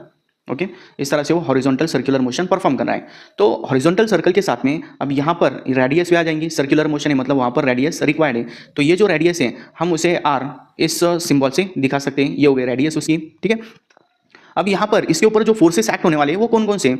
First force will be the gravitational force. सबसे पहले यहाँ पर इसके सेंटर से नीचे की तरफ यहाँ एक फोर्स होगा, that will be gravitational force mg, जो ऑलवेज उसके अंदर होता है। ठीक है, then the second force will be the tension along the string. अब यहाँ पर टेंशन सेंटर से और जो रिजिड सपोर्ट है इसकी तरफ एक फोर्स होगा, दिस विल बी टेंशन। इसे क्या बोलेंगे हम, tension. Tension in the string, क्योंकि जब तक स्ट्रिंग के अंदर टेंशन है तब तक बस इसके अंदर वो सर्कुलर मोशन परफॉर्म कर पाएगा, अदरवाइज अगर यहाँ पर टेंशन नहीं होगा तो वो स्लैक कर जाएगा। ठीक है, तो ये जो टेंशन है mg तो हमें एज इट इज लेना है, बट ये जो टेंशन है this tension can be resolve in two components, horizontal and vertical. So यहाँ पर सबसे पहले हम वर्टिकल कंपोनेंट दिखा देते हैं ऊपर की तरफ, और नीचे की तरफ इस तरह से यहाँ पर एग्जैक्टली उसको परपेंडिकुलर हॉरिजॉन्टल कंपोनेंट होगा। अब कौन सा हमें क्या लेना है, मतलब कैसा, कहाँ पर साइन थीटा से मल्टीप्लाई करना है और कहाँ पर कॉस थीटा से। सबसे पहले हम यहाँ पर एंगल कहाँ है वो कंसीडर करेंगे। तो हम देख सकते हैं डायग्राम के अंदर इस तरह से जेड में एक एंगल बन रहा है, सॉरी जेड शेप बन रहा है, और उसके अंदर अगर ये एंगल थीटा होगा तो ये एंगल भी थीटा होना चाहिए। ओके, सो यहाँ पर ये एंगल हम क्या करेंगे, थीटा दिखा देंगे, और जहाँ पर थीटा होता है वहाँ पर हम कॉस थीटा से मल्टीप्लाई करते हैं। सो this will become t0 cos theta, और इसके अलोंग ये जो सेंटर है सेंटर की तरफ दूसरा फोर्स होगा and that will be t0 sin theta, t0 sin theta. ठीक है, तो इसके अंदर अब देखो यहाँ पर हमने फोर्सेस कौन कौन से कंसीडर किए। सबसे पहले थी ग्रेविटेशनल फोर्स, ये आप लोगों को मेंशन करना है। सबसे पहले फोर्सेस जो थे, फोर्सेस कौन कौन से थे, सबसे पहले था gravitational force mg in vertically downward direction. Second force था the tension in the string t0, this t0 can be resolve in two components. The first one is t0 cos theta and the second one will be t0 sin theta. ये सब explanation के अंदर आना चाहिए।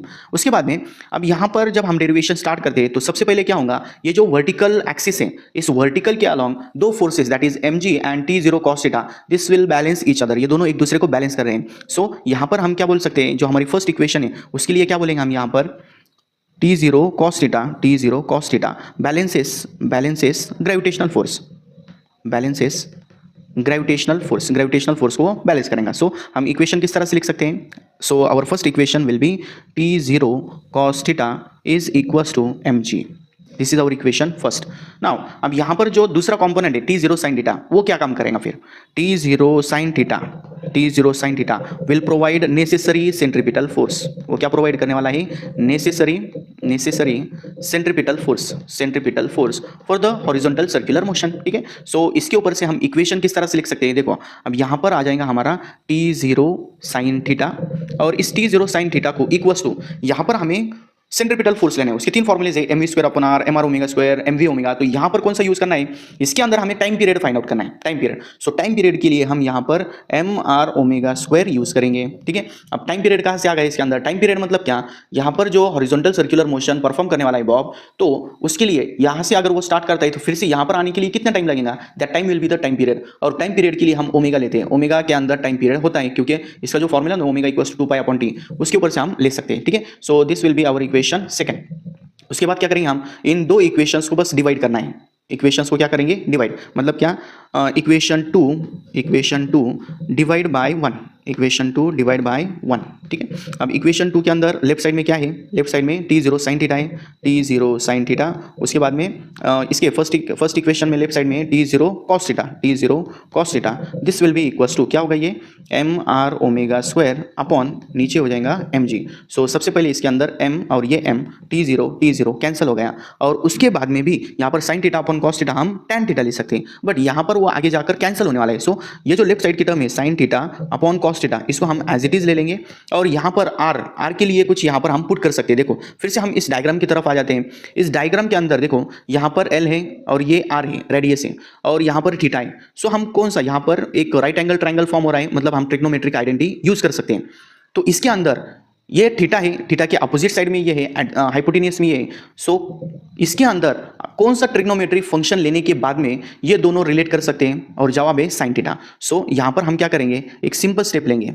यहाँ पर क्या करना है हमें, बस एक सिंपल स्टेप, क्या फ्रॉम फिगर, इसे नेक्स्ट स्टेप के अंदर भी बता सकते हैं हम, फ्रॉम फिगर sin थीटा अगर हम लेते हैं, sin theta is equal to क्या होगा, अपोजिट में है r और एडजस्ट हाइपोटेनियस में है l। सो r की जगह क्या आ जाएगा, l sin थीटा।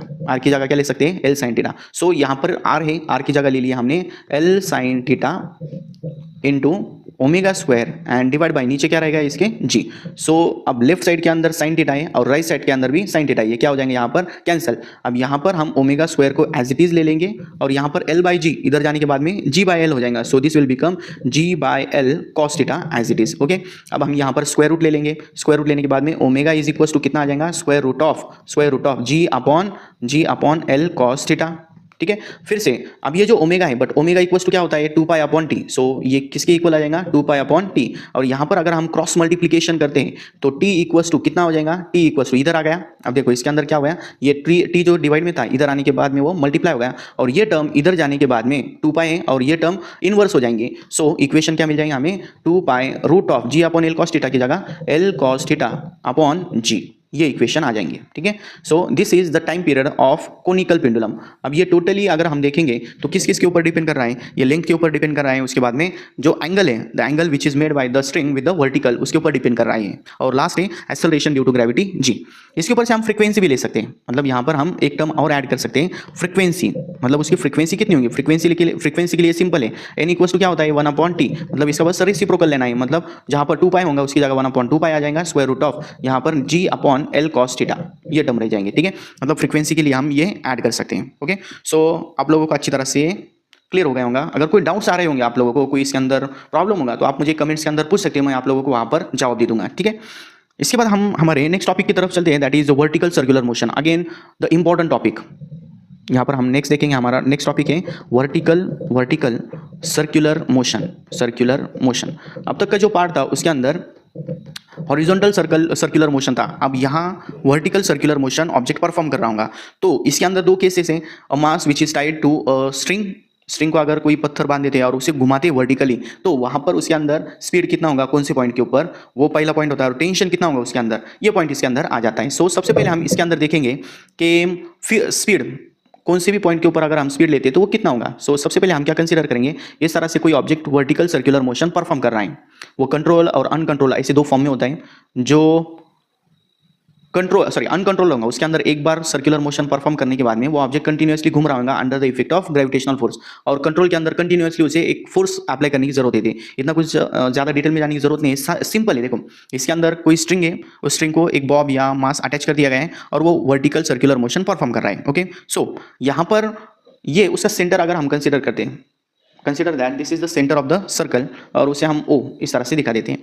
तो पार्टिकल डिफरेंट पोजीशंस के ऊपर होने के बाद में यहाँ पर हम 4 पोजीशंस कंसीडर करेंगे, और चारों के अलोंग सबसे पहले फोर्सेस फाइंड आउट करेंगे। तो जो टॉप मोस्ट पोजीशन होगी उस टॉप मोस्ट पोजीशन को हम ए कंसीडर करेंगे, जो नीचे की तरफ लोअर मोस्ट पोजीशन होगी ये, this will be B point. उसके बाद में हॉरिजॉन्टल के अलोंग 2 पोजीशंस लेंगे, सी और D, this is the C and this is D. ऐसे 4 पोजीशंस हम कंसीडर करेंगे, चारों के ऊपर हमें स्पीड फाइंड आउट करना है। सो सबसे पहले इसके ऊपर एक्ट होने वाले फोर्सेस कौन कौन से हैं। सबसे पहले इसके अंदर gravitational force which is acting vertically downward, जो मास होगा वो चेंज होने वाला नहीं है। सो हर जगह पर ग्रेविटेशनल फोर्स इसका कांस्टेंट होगा, नीचे की तरफ वर्टिकली डाउनवर्ड डायरेक्शन के अंदर। इस तरह से ये जो पॉइंट है फॉर एग्जांपल, या इस पॉइंट से नीचे की तरफ एग्जैक्टली ग्रेविटेशनल फोर्स होगा, this will B mg। Her point के ऊपर डाउनवर्ड डायरेक्शन में इस तरह से डी पॉइंट के ऊपर भी नीचे की तरफ एक फोर्स हो गया mg ग्रेविटेशनल फोर्स। ए पॉइंट के ऊपर भी सिमिलरली नीचे की तरफ इस तरह से वर्टिकली डाउनवर्ड डायरेक्शन में ग्रेविटेशनल फोर्स होगा mg, और लास्ट है ये सी पॉइंट के ऊपर भी एग्जैक्टली नीचे की तरफ इस तरह से ग्रेविटेशनल फोर्स होगा mg। ठीक है, उसके बाद में जो दूसरा फोर्स है, अब इसे हमने स्ट्रिंग से अटैच कर दिया है, फिर घुमा रहे हैं, तो इसके अंदर दूसरा फोर्स होगा tension in the string, and tension always acts towards the support, जहां से उसे सपोर्ट मिल रहा है उसकी तरफ एक्ट करता है, मतलब सपोर्ट किस तरफ है, सेंटर की तरफ। तो यहां पर ए पॉइंट के ऊपर जो टेंशन होगा वो इस तरह से सेंटर की तरफ होगा। सो नीचे की तरफ ये एक फोर्स होगा that is tension at point ए, और हर जगह पर टेंशन डिफरेंट है। सो ए पॉइंट के लिए टी ए ले लिया, फिर से बी पॉइंट के ऊपर जो टेंशन है वो फिर से सेंटर की तरफ होगा, this will be T B. उसके बाद में सी पॉइंट के ऊपर फिर से towards the centre, this will be T C, और डी पॉइंट के ऊपर फिर से यहाँ पर सेंटर की तरफ दैट इज टी डी। तो इतना भी अगर आप दिखा लेते हो तो सफिशिएंट है, इसके अंदर और भी कंपोनेंट्स वगैरह आ जाते हैं डिफरेंट पॉइंट्स के ऊपर। फॉर एग्जांपल अगर मैं यहाँ पर इस पॉइंट के ऊपर रैंडम पोजीशन के ऊपर अगर कंसीडर करता हूँ, तो फिर से इसके अंदर जो ग्रेविटेशनल फोर्स होगा that gravitational force will be in downward direction mg, but जो टेंशन होगा that tension is along the string and towards the support, इस तरफ होगा टी।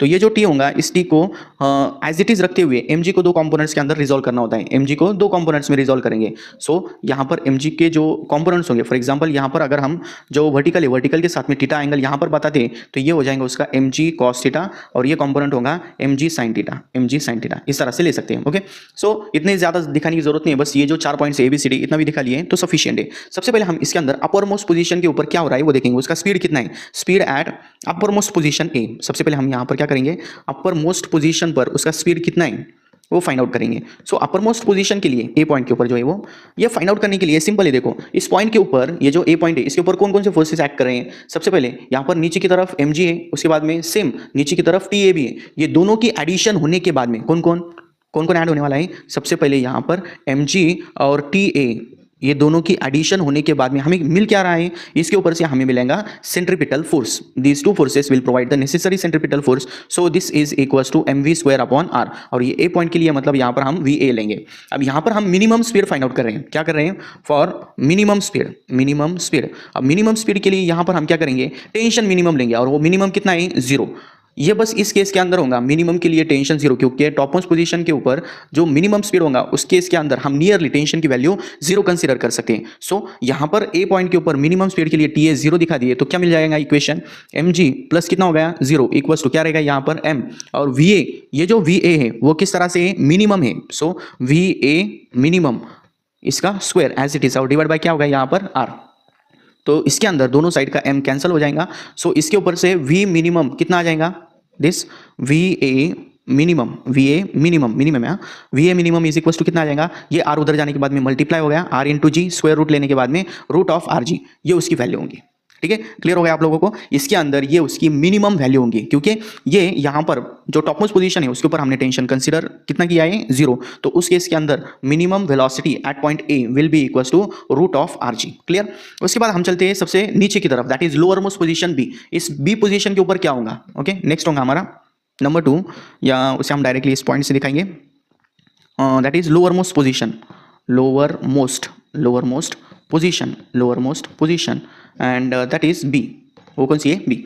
अब बी पॉइंट के ऊपर सबसे पहले हम इक्वेशन, और उससे भी पहले देखो ये पहली इक्वेशन हमने यूज की थी, इसे हम इक्वेशन फर्स्ट दे बोलेंगे, क्योंकि इसके अंदर दो टाइप के डेरिवेशन होते हैं, एक तो स्पीड फाइंड आउट करने के लिए आता है, या फिर टेंशन एट हाईएस्ट और लोएस्ट पॉइंट, और टेंशन एट हाईएस्ट और हॉरिजॉन्टल पोजीशन, इसके ऊपर हमें फाइंड आउट करना आता है। सो सबसे पहले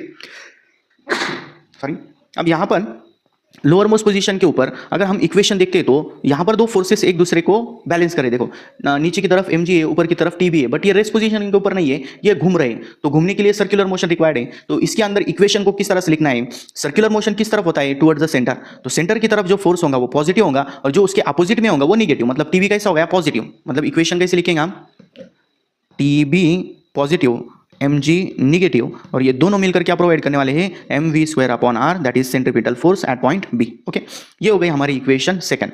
अब इसके अंदर अगर हम टेंशन 0 कंसीडर करते हैं तो हमें इसके ऊपर से कुछ नहीं मिलने वाला, यहाँ पर हमें नया कॉन्सेप्ट यूज करना पड़ेगा। ये टेंशन के लिए, सेकंड इक्वेशन टेंशन के लिए कौन सा कॉन्सेप्ट लेंगे, by conservation of energy, by conservation of energy के ऊपर से क्या बोल सकते हैं हम, इसके अंदर अगर पार्टिकल या जो ऑब्जेक्ट है, ऑब्जेक्ट ए पोजीशन के ऊपर होगा ये उसकी टॉप मोस्ट पोजीशन है, यहाँ पर उसकी पोटेंशियल एनर्जी मैक्सिमम है, और यहाँ से निकलने के बाद में जब वो यहाँ पर नीचे की तरफ आ जाएगा तो उसकी काइनेटिक एनर्जी मैक्सिमम होगी। क्या होगी? Kinetic energy maximum. देखो यहाँ पर पोटेंशियल एनर्जी है मैक्सिमम, यहाँ पर पोटेंशियल एनर्जी 0 हो गई, और ये जो 2 पॉइंट्स है इन दोनों के बीच में जो काइनेटिक एनर्जी का डिफरेंस है, this will be equal to the decrease in potential energy. Work energy theorem होता है, the decrease in potential energy is entirely converted into the kinetic energy. So यहाँ पर हम क्या बोल सकते हैं इस तरह से, ये जो पॉइंट है इसके अंदर जो पोटेंशियल एनर्जी है, potential energy at A is equals to, यहाँ पर क्या होगा?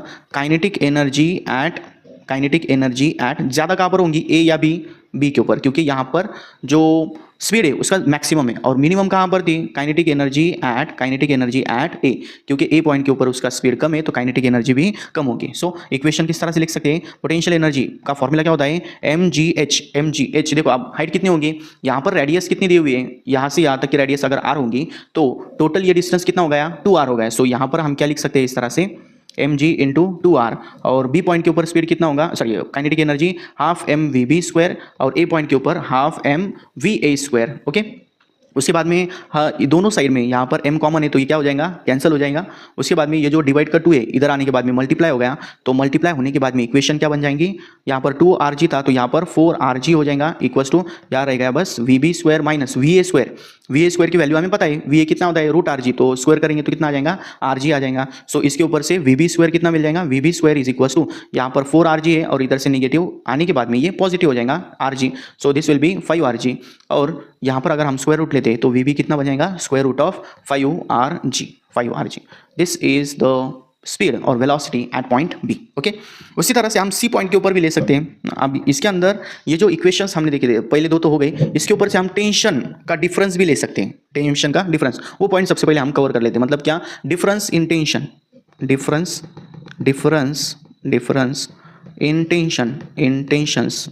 इन tensions at A and B.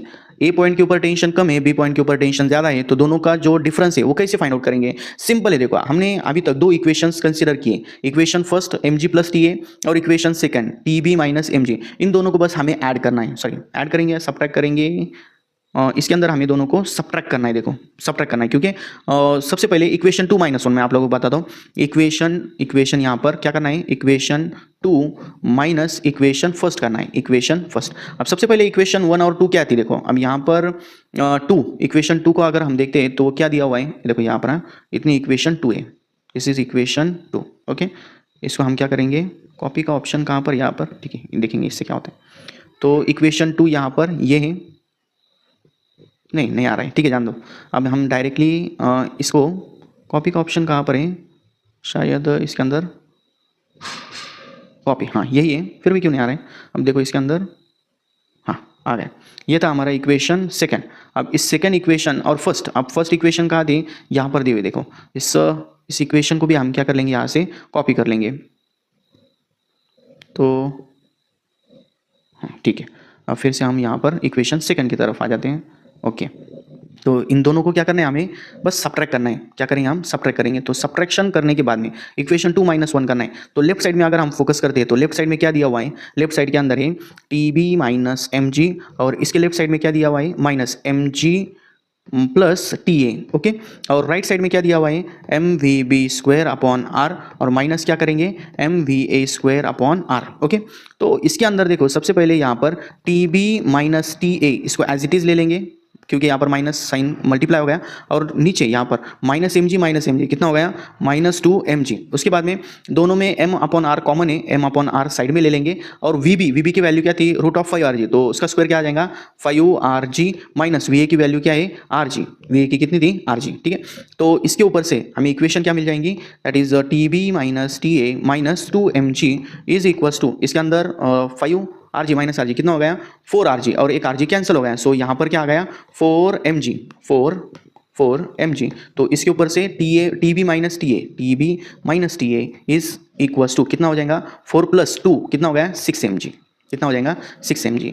तो ये डिफरेंस इन टेंशन का जो पॉइंट है 3 मार्क्स के लिए अगर क्वेश्चन आया तो इस पॉइंट तक भी आ सकता है। ओके, उसके बाद में हम हॉरिजॉन्टल पोजीशन की तरफ अगर जाते हैं, मतलब कहाँ पर? यहाँ पर अगर यहाँ पर हम देखेंगे तो यहाँ पर स्पीड कितना है, यहाँ तो आ गया root of r g, root r g था, इसके बाद में यहाँ पर आ गया रूट 5 आर जी, और उसके बाद में यहाँ पर कितना होगा ये हमें फाइंड आउट करना है। सो इसके लिए भी हम क्या करेंगे, कंजर्वेशन ऑफ एनर्जी। अब मैं डायरेक्टली बताता हूँ आप लोगों को, कंजर्वेशन ऑफ एनर्जी मतलब क्या, पोटेंशियल एनर्जी यहाँ पर कितनी थी और यहाँ पर कितनी है, तो दोनों के बीच में हाइट का डिफरेंस कितना है, रेडियस इतना है, तो पोटेंशियल एनर्जी कितनी होगी, mgr। ओके, उसके बाद में यहाँ पर की काइनेटिक एनर्जी और यहाँ की कौन सी ज्यादा होगी, सी पॉइंट के ऊपर। So kinetic energy at C minus kinetic energy at A करना होगा। मतलब यहाँ पर नेक्स्ट स्टेप के अंदर जो हम देख रहे हैं इसके अंदर कौन सी पोजीशन के ऊपर, at horizontal position, at horizontal position.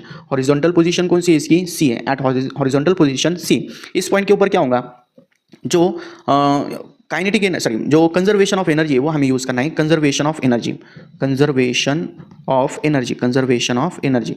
अब कंजर्वेशन ऑफ एनर्जी अगर हम लेते हैं तो इसके अंदर सबसे पहले इसके अंदर क्या करना होगा हमें, potential energy at C, sorry A point के ऊपर पोटेंशियल एनर्जी मैक्सिमम। उसके बाद में यहाँ पर क्या लेना होगा हमें, kinetic energy at C minus kinetic energy at A लेंगे, काइनेटिक एनर्जी एट ए। अब बेसिकली अगर देखा जाए तो ये एग्जैक्टली कैसे लिखना चाहिए ये मैंने आप लोगों को शॉर्टकट के अंदर बताया है। बेसिकली इसको कैसे लिखना है, अगर ए पॉइंट के ऊपर ले रहे हैं तो कैसे लिखना होगा, potential energy at A plus kinetic energy at A is equal to, फिर से क्या लेना है, पोटेंशियल एनर्जी एट सी, उसके बाद में काइनेटिक एनर्जी एट सी, ऐसा लिखना होता है। अब यहाँ पर अगर हम देखेंगे तो ए और सी का पोटेंशियल एनर्जी का डिफरेंस लेना होता है, तो पोटेंशियल एनर्जी का डिफरेंस मैंने आप लोगों को बताया था कितना होगा, वो mgr होगा, उसके ऊपर से हम डायरेक्ट ले रहे हैं। तो नेक्स्ट स्टेप के अंदर पोटेंशियल एनर्जी एट ए कितना लेना है, mgh की जगह कितना r, और यहाँ पर सी पॉइंट के ऊपर kinetic energy half mvc² minus यहाँ पर आ जाएगा हाफ mva², क्लियर। उसके बाद में यहाँ पर mgr एज इट इज, उसके बाद में ये जो डिवाइड का 2 है इधर आने के बाद में 2 मल्टीप्लाई हो गया, और जो m कॉमन है उसे हम इधर डिवाइड में शिफ्ट करेंगे, इधर m/2 कॉमन था, इधर आने के बाद में 2/m हो जाएगा मल्टीप्लाई को। सो vc² माइनस va² रह जाएगा, इसके अंदर m और ये m कैंसिल हो गया, तो ये बन गया यहाँ पर 2rg is equal to vc² हमें फाइंड आउट करना है और va² की वैल्यू पता है दैट इज rg। तो इसके ऊपर से vc² इज इक्वल टू कितना आ जाएगा, 3rg। अगर हम इसका स्क्वायर रूट लेते हैं तो vc इज इक्वल टू कितना आ जाएगा, रूट ऑफ 3rg। इस तरह से हम यहाँ पर इक्वेशन ले सकते हैं। ओके, और अगर हम यहाँ पर tension at point C minus tension at point A अगर फाइंड आउट करते हैं, T C minus T A, तो यहाँ पर वो 3mg आ जाएगा। क्या आएगा, 3mg, क्योंकि इसके अंदर देखो अब टेंशन फाइंड आउट करने के लिए इक्वेशन फर्स्ट तो हमारे पास है, उसके बाद में जो सी पॉइंट के ऊपर फोर्सेस है उसके अंदर बस tension at point C and this provides the necessary centripetal force mvc² upon r। So यहाँ पर ये थर्ड इक्वेशन है, इक्वेशन 3 माइनस इक्वेशन 1 करेंगे तो डायरेक्टली हमें ये इक्वेशन मिल जाएंगी। अब इतना टाइम नहीं हमारे पास, शॉर्टकट में ले रहे हैं। सो नेक्स्ट स्टेप के अंदर डायरेक्टली जो टेंशन का डिफरेंस होगा वो हमें 3mg मिल जाएगा। ओके, सो होप आप लोगों को ये पॉइंट अच्छी तरह से क्लियर हो गएगा। इसके बाद में हम चलते हैं हमारे नेक्स्ट टॉपिक की तरफ, दैट इज अब आगे का जो पॉइंट है उसके अंदर मोमेंट ऑफ इनर्शिया वगैरह पॉइंट स्टार्ट हो जाता है। उससे पहले यहाँ पर जो vehicle on top of convex over bridge है, मतलब क्या, अगर यहाँ पर इस तरह से कोई ब्रिज होगा तो ब्रिज के ऊपर अगर कोई व्हीकल इस तरह से जा रहा होगा तो इस केस के अंदर फोर्सेस किस तरह से लेना है, तो फोर्सेस सिंपल है। देखो यहाँ पर क्या करना है, इस केस के अंदर फोर्सेस चेंज हो जाएंगे। मतलब यहाँ इससे पहले हमने जो VCM का देखा था उसके अंदर स्ट्रिंग थी, तो स्ट्रिंग की जगह यहाँ पर सरफेस आ गया, तो पहला जो है उसके अंदर ग्रेविटेशनल फोर्स जो है mg वो कॉमन रहेगा, बट यहाँ पर जो ऊपर की तरफ है, ऊपर की तरफ यहाँ नॉर्मल रिएक्शन आ जाएगा, this will be normal reaction. So यहाँ पर जो ग्रेविटेशनल फोर्स है वो सेंट्रीपिटल फोर्स प्रोवाइड कर रहा है और वो नीचे की तरफ है, सेंटर की तरफ। सो इसे हम कैसे लेंगे, पॉजिटिव लेंगे, तो इक्वेशन क्या मिल जाएंगी हमारी, mg पॉजिटिव होगा, नॉर्मल रिएक्शन अपोजिट में है, मतलब यहाँ पर वो निगेटिव हो गया, और ये दोनों मिलकर क्या प्रोवाइड करेंगे, सेंट्रीपिटल फोर्स, ये उसका इक्वेशन होगा। तो यहाँ पर जो नॉर्मल रिएक्शन है मतलब वेट ऑफ व्हीकल है वो कितना आ जाएगा, n उधर जाने के बाद में पॉजिटिव हो गया, सो n इज इक्वल टू कितना आ जाएगा, mg minus mv² upon r, ये उसकी इक्वेशन होगी। क्लियर, तो ये किस लिए हो गया, कॉन्वेक्स ओवर ब्रिज। अगर यहाँ पर कॉन्केव ओवर ब्रिज आ गया, इस तरह से कॉन्केव ब्रिज होगा, तो कॉन्केव ब्रिज के अंदर थोड़ा सा चेंज होगा, मतलब व्हीकल अगर यहाँ पर हम दिखाते हैं तो फिर से दो फोर्सेस कौन कौन से होंगे, फिर से दो फोर्सेस होंगे, नीचे की तरफ पहला होगा ग्रेविटेशनल फोर्स और ऊपर की तरफ होगा नॉर्मल रिएक्शन। तो यहाँ पर नॉर्मल रिएक्शन जो है वो पॉजिटिव होगा क्योंकि वो सेंटर की तरफ है, और ग्रेविटेशनल फोर्स यहाँ पर निगेटिव होगा, और ये दोनों मिलकर सेंट्रीपिटल फोर्स प्रोवाइड करेंगे। तो n इज इक्वल टू कितना हो जाएगा, mv² अपॉन r, और यहाँ पर प्लस mg होगा। मतलब कॉन्केव ओवर ब्रिज के केस के अंदर अगर व्हीकल मूव कर रहा होगा तो उसका स्पीड वहां पर मैक्सिमम होगा क्योंकि वहां पर ग्रेविटेशनल फोर्स ऐड हो रहा है। ठीक है, इसके बाद में हम देखेंगे मोमेंट ऑफ इनर्शिया, जो हमारा नेक्स्ट टॉपिक होगा। उसके अंदर हम देख रहे हैं अब, that is moment of inertia. Moment of inertia basically ये मास को रिप्लेस करने वाली क्वांटिटी है, moment of inertia. Moment of inertia. मतलब जैसा लीनियर मोशन के अंदर मास होता है उस तरह से रोटेशनल मोशन के अंदर इनर्शिया होता है। अब इसके लिए जो डेरिवेशन है काइनेटिक एनर्जी का डेरिवेशन होता है, अगेन इंपॉर्टेंट है। इसके अंदर हम क्या कंसीडर करेंगे, कंसीडर रिजिड बॉडी। यहां पर हम इस तरह से एक रिजिड बॉडी लेंगे which is of irregular shape and it consists of different particles and it is rotating with constant angular velocity। यहां पर ये जो ऑब्जेक्ट है, रिजिड ऑब्जेक्ट है, ये एक कांस्टेंट एंगुलर वेलोसिटी से मूव कर रहा है, कांस्टेंट एंगुलर वेलोसिटी से मूव कर रहा है, रोटेट कर रहा है, सॉरी रोटेट कर रहा है, और उसका रोटेशन का angular velocity, uniform angular velocity omega है। And it consist of different particles having masses m1 m2 m3 up to mn। तो पहला जो मास है, for example the first mass is m1 which is at a distance r1 from the axis of rotation. The second mass is m2, second mass is m2 which is at a distance r2 from the axis of rotation, and the last up to last कौन सा होगा इसके अंदर, mn। कितने particle से पता नहीं है, लास्ट पार्टिकल हम mn कंसीडर करेंगे which is at distance rn from the axis of rotation. ठीक है, सो इसके अंदर जो एक्सप्लेनेशन है, एक्सप्लेनेशन सिंपल है। क्या क्या बोल सकते हैं हम इसके अंदर, ज्यादा कुछ डिटेल में जाने की जरूरत नहीं है। तो इसके अंदर क्या कंसीडर किया हमने, consider rigid body of mass m, capital M, it is rotating with constant angular velocity omega, having masses m1 m2 m3 up to mn at respective distances r1 r2 r3 up to rn। Okay, इसके अंदर angular velocity constant है, but जो linear velocity, हर point के ऊपर linear velocity change होगी, क्योंकि यहां पर अगर पार्टिकल होगा तो इस तरह से अगर वो एंटी क्लॉकवाइज घूम रहा है तो इस डायरेक्शन के अंदर एंगुलर वेलोसिटी है। इसके बाद में यहां पर जो पॉइंट है इसकी एंगुलर वेलोसिटी इधर है, यहां पर जो पॉइंट है इसकी एंगुलर वेलोसिटी इधर है, सबकी एंगुलर वेलोसिटी डिफरेंट है। एंगुलर वेलोसिटी का फॉर्मूला होता है v is equal to r omega. So जो लीनियर वेलोसिटीज है, कौन सी लीनियर वेलोसिटीज कौन कौन से आ जाएंगी यहाँ पर, लीनियर वेलोसिटीज विल बी, पहली होंगी इसके अंदर, पहले पार्टिकल के लिए v1 is equal to distance कितना है r1 और स्पीड कितना है ओमेगा। सो दूसरे पार्टिकल के लिए v2 is equal to r2 omega. Similarly last particle के लिए कितना होगा, v3 is equal, sorry last के लिए कितना होगा, vn is equal to Rn into omega. इस तरह से सबकी लीनियर वेलोसिटीज डिफरेंट होंगी। उसके बाद में अगर हम ट्रांसलेशनल काइनेटिक एनर्जी देखते हैं, ठीक है, अब यहाँ पर rotational kinetic energy find out करनी है, तो इसके लिए सबसे पहले हम क्या करेंगे, ट्रांसलेशनल काइनेटिक एनर्जी लेंगे। Translational kinetic energy of first particle के लिए ट्रांसलेशनल काइनेटिक एनर्जी कितनी होगी, so that will be equal to, kinetic energy का फॉर्मूला क्या होता है, half mv square. So this will be half m1 v1 square. तो इसके अंदर half m1 v1 square, v1 की जगह क्या आ जाएगा, r1 ओमेगा, इसका क्या होगा यहाँ पर square. So this will be equal to half m1 r1 square into omega square. ये हो गया फर्स्ट पार्टिकल के लिए। Similarly second, third, fourth particle की हम ऐड कर सकते हैं। मतलब यहाँ पर इंडिविजुअल पार्टिकल की जो काइनेटिक एनर्जी है सबकी अगर हम ऐड करते हैं तो उसके ऊपर से हमें मिल जाएगा यहाँ पर rotational, total rotational kinetic energy. So rotate करते वक्त तो उसकी काइनेटिक एनर्जी कितनी है, rotational kinetic energy will be equal to the sum of kinetic energy of individual particles, that is kinetic energy of first particle plus kinetic energy of second particle plus up to last particle, nth number का जो है kinetic energy of nth particle. इन सभी की क्या होगी, addition. पहले particle के लिए कितना है, half m1 r1 square omega square, दूसरे के लिए कितनी होंगी फिर half m2 r2 square omega square, plus last वाले के लिए कितनी होगी, half mn rn square omega square. तो इसके अंदर, सबके अंदर क्या कॉमन दिख रहा है, हाफ कॉमन है, हाफ कॉमन ले लिए। ब्रैकेट के अंदर जो रिमेनिंग टर्म्स है कौन कौन से, m1 r1 स्क्वायर, बस सिक्वेंशियली ले रहे हैं हम। उसके बाद में दूसरे के लिए होगा m2 r2 square, up to last के लिए कितना होगा, mn rn स्क्वायर, और इसके बाहर और क्या कॉमन था, ओमेगा स्क्वायर। तो ये जो टर्म है ब्रैकेट के अंदर जो हमने टर्म लिए इसकी जगह हम लेंगे i, और इसके ऊपर से जो काइनेटिक एनर्जी है, काइनेटिक एनर्जी का फॉर्मूला बन जाएगा हाफ, और यहाँ पर ब्रैकेट की टर्म के लिए i और इंटू ओमेगा स्क्वायर। ये जो हमने ब्रैकेट के अंदर की टर्म है उसकी जगह हमने i यूज किया है। This is known as moment of inertia. क्या बोलते हैं उसे, मोमेंट ऑफ इनर्शिया। तो अगर हम लीनियर काइनेटिक एनर्जी की बात करते हैं तो लीनियर काइनेटिक एनर्जी का फॉर्मूला क्या होता है, linear kinetic energy that is half mv square. तो हाफ दोनों के अंदर तो दिखाई दे रहा है। उसके बाद में यहाँ पर ओमेगा है, omega is the angular velocity, और v क्या होता है, लीनियर वेलोसिटी। तो दोनों एक दूसरे के एनालॉगस है, हाफ दोनों के अंदर है। तो मास की जगह क्या आ गया है, moment of inertia. So moment of inertia is nothing but the analogous term in the linear motion that is mass.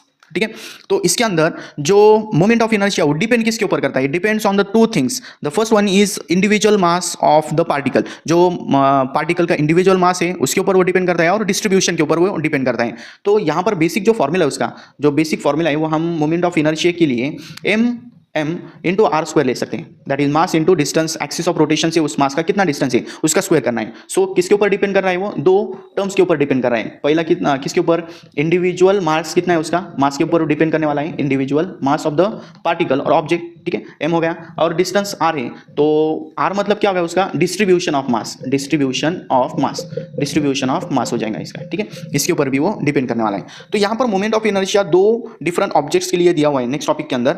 तो उसके अंदर पहला है moment of inertia of ring. Ring का तो सिंपल देखो, इस तरह से अगर हम कोई रिंग कंसीडर करते हैं तो रिंग को घुमाने के बाद में, रिंग को अगर हम घुमाते हैं तो जो उसका डिस्टेंस है सेंटर से तो सरकमफेरेंस का डिस्टेंस मतलब उसकी रेडियस हो गई, तो जितने भी मासेस है वो सभी कहाँ पर है, इस तरह से इसके सरकमफेरेंस पर है, ठीक है।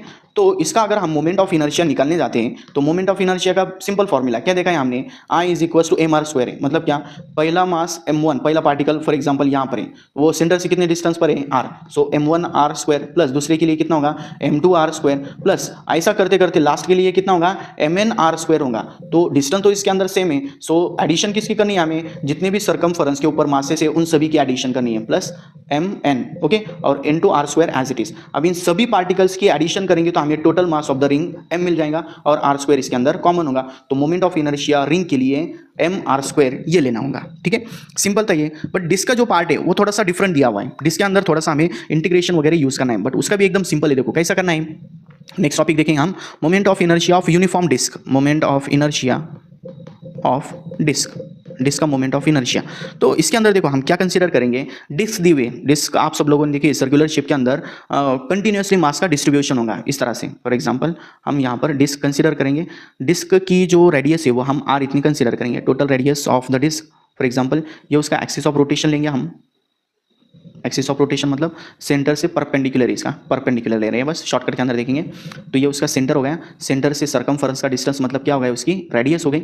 उसके बाद में यहाँ पर जो उसकी क्या बोलते हैं उसे सरफेस डेंसिटी, क्या है वो सरफेस डेंसिटी, सरफेस डेंसिटी का मतलब क्या, मास पर यूनिट एरिया, क्या है सरफेस डेंसिटी, सरफेस डेंसिटी का मतलब क्या है sigma is equal to, this is nothing but the mass per unit area, ठीक है। अब देखो जैसा डेंसिटी होती है मास पर यूनिट वॉल्यूम, उसी तरह से अगर डिस्क देखे जाएंगे तो प्लेन होती है, प्लेन के लिए यहाँ पर एरिया आ जाएगा, तो मास अपॉन एरिया करने के बाद में हमें सरफेस डेंसिटी मिल जाएंगी, ओके। सो मास के लिए m ले लिए और यहाँ पर एरिया, एरिया जो है सर्कल के फॉर्म में है तो एरिया कितना होगा उसका पाई r स्क्वायर होगा, क्लियर। तो ये इसके अंदर कैसा होगा कांस्टेंट होगा, इसे हम इक्वेशन फर्स्ट बोलेंगे। देन यहाँ पर जो डिस्क है वो डिस्क हम इस तरह से कंसिडर कर सकते हैं कि वो डिफरेंट रिंग से बनी हुई है। फॉर एग्जाम्पल यहाँ पर कोई एक रिंग है, इस तरह से एक रिंग है कंसीडर करो, जो डिस्क है डिस्क के अंदर एक इतना सा ग्रीन पोर्शन लिया कि जिसकी थिकनेस dr इतनी है, मतलब यहाँ से ये जो थिकनेस है लाइन की जो थिकनेस है वो dr इतनी है और इसका मास हम dm इतना कंसीडर करेंगे, dm इतना कंसीडर करेंगे।